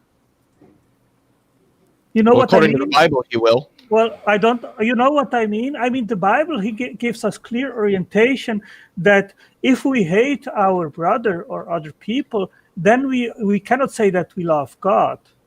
So if we I was afraid I was going and to become Christian, then we have the orientation how we should live. Yeah, sorry. And that means that we should Artangelo, love other Artangelo. people. Is Now, of Darth- course, that doesn't mean that Artangelo. I will. Can I finish, please? That doesn't No, mean no, that because I will the fucking stream always. goes on and Yeah, on. we gotta wrap it up. No. Yeah, we Is gotta Darth wrap it up. Dawkins going to Yeah, heaven? I'm sorry. Like, I just wanted to get to see if you would answer the question. And he won't. Yeah, He and won't. you're not going to. He's a So, fucking coward. um, But go ahead, Sydney. Well, What's your- I was going to say, is Darth Dawkins going to go to heaven? I mean, there's no way to. I'm asking Artangelo yeah, it's just so because he's a goddamn- Christian. yeah. Well, don't ask. Don't I ask. don't know. I am not Christ. I'm Oh, not I the see. judge. Okay. The fuck Okay, then my final words are: I'm a humanist. I'm an atheist. Gay people are sometimes assholes. Everybody are sometimes assholes. There's different types of people all through the different cultures, but all Christians are delusional. Every single one of them. Well, I don't know about that. Mm, Go ahead. That's my final statement. I almost. I don't know. Yeah, today I'm feeling feisty, so I don't know if I disagree. I mean, the thing is you can have an illogical or unreasonable belief, but not be unreasonable and illogical about everything. Well, all Christians are delusional. Prove me wrong. Well, I don't think it's the same thing as saying like mental illness. It's a delusion. I mean, to think that this dude came back from the life. I mean, if we got to call it like it is. I don't disagree. The whole concept from I can't beginning to disagree. end is dumb. I mean, we just saw it here today. I'll save my final words. I'm not gonna. I won't spoil my final words. I mean, if you're saying that Christians are delusional on the fact that there is a God in existence, then yeah, I can agree with that. But that doesn't make them delusional. I also think they're delusional on their life. Oh, yeah. John. I also think they're delusional on their dogma. There's the resurrection, ridiculous. I mean, that's all part of the same thing, you know. Exactly, all this crap that they try and feed us that this is what this Jesus Christ myth is all. You know, in reality, this is what really happened. And it doesn't mean they're delusional with everything else, but I mean sometimes that delusion does I come didn't into say- effect. I never said there were I said Christians. Sometimes, I but said Christians. it does like rub off on other shit sometimes, and that's the problem. They just can't keep it there. It rubs off on everything else, and that's the goddamn problem. The best way to put it is that not that Christians are delusional, but that Christianity is a delusion because it is a belief or an impression that is firmly maintained despite being contradicted by what is generally accepted as I reality or accept that rational. as well, I like that too. But Christians, people who accept it, the weak-minded who accept it, become delusional. Yeah. And just sorry to interrupt you, Sydney, but we got to get out of here. And Leo, do you have anything coming up on your channel you want folks to know? No, not that I can think of, unfortunately. I'm limited as to the content that I can make because I don't have a tablet, so I can't do a lot of my science education videos, which really pisses me off. So, Leo, do me a favor and find somebody that you want to debate on something and come to our channel. I can try. I don't really go out looking for debates. I just kind of take them if they come, and if the Well, I'm person's just saying, if next time someone challenges you, give us the opportunity to host it. Yeah, well, and I'm gonna be like trying to seek them out, and you know, the problem is usually not atheist interlocutors, but Christian interlocutors. Those are the hard ones to find. I mean, so if we find a Christian that wants to debate on a certain topic, can we run it by you and maybe you'll take it up? Sure. All right. I don't generally do debates on Bible stuff, so don't ask. Yeah. I'm not. I would peg you for more like science, kind of like science deniers, like having you debate someone who's a science denier or something like that. Okay, so my final word is that I think that what happened during the stream is that Knock felt better as it went along, and I felt worse, and and then I became the raging atheist there for a short time. But we this coming next Monday, we're going to have an episode of the Apostate Alliance. It'll be me, Faye, and Knock. We're going to be presenting the lost episode number 13 that never got played in order, and we'll be presenting the answers to questions Faye asked this ex-Muslim, and we will also be talking about how all of us, the three of us, almost became superstitious during trying to record episode 13. We were, making jokes about how I guess 13 is unlucky because we couldn't seem to make anything work. But at least throw it over to Knock and let him get his final words in. Yeah, this was a very interesting conversation that I never even really got to, my ideas moving forward. So we'll do another stream with that. How quickly it can devolve once you stop cherry coating shit and just start talking just blatant truth. I think today is another perfect example, that as reasonable as these Christians can seem sometimes, and we've had some reasonable conversations with Otangelo. I probably got the mic way up in my mouth. We've had some dumpster fires with Otangelo, but we saw that blatant hypocrisy there, and we saw time and time again throughout this entire stream how the Bible becomes a major serious issue because the Bible says certain things, and unfortunately people put stock in those things. And if we're going to sit here and be in opposition of that, then we have to truly be in opposition, and we can't sugarcoat it anymore. I think that it's far past the time to focus on atheist and what being an atheist is, and saying it's okay to be an atheist. We are the ones that are right about this. They'll portray us as the evil ones, as the crazy ones, but we're not the ones placing our stock in an imaginary God that was written about 2,000 years ago. They are. And we have to start treating it as such. And that's my parting words. And as much as we have fun with Otangelo, you get to the hard stuff. You get past the script and the science. You get to the hard stuff, the real questions that matter today in society, and you get the same shit. And that's a problem. So real quick, but yeah, I mean, and that's just it. Is like Otangelo has come in here many times, and he's usually, even when he's spewing his nonsense, he's reasonable and he will attempt to answer questions. But today, I think he sidestepped it. Leo was down there doing the, dancing around the question. Dancing around. He was dancing when Otangelo was talking, because that's all Otangelo was doing. Hey, just real quick to address something in chat before we do get out of here. The Maverick says unnatural sex is using the digestive channel. Well, then why did God put man's G-spot up their ass, dude? Wait, I can't get blowjobs? Well, that sucks. Yeah, I know, life without a blowjob. I know the answer to that. Go ahead. That doesn't sound like life. God does not exist. Yes. Boom. Boom. Mic drop. All right, so we're gonna get out of here. Fun conversation. I forgot to click the dumpster fire button a lot, but we clicked that dumpster fire button a lot. Come back. We're gonna do this more. Like these. I don't want to focus on individuals anymore. I want to focus on Christianity. I want to focus on Christianity and on atheism. And new Patreon slides are going to be done. So I'm not even going to close with that. We're just going to close it out. Thank you guys for being here. Tonight, oh yeah, I was going to forget. Godless Granny was going to kill me. Tonight, I believe it's 7 p.m. Eastern. I'll be on Godless Granny's channel.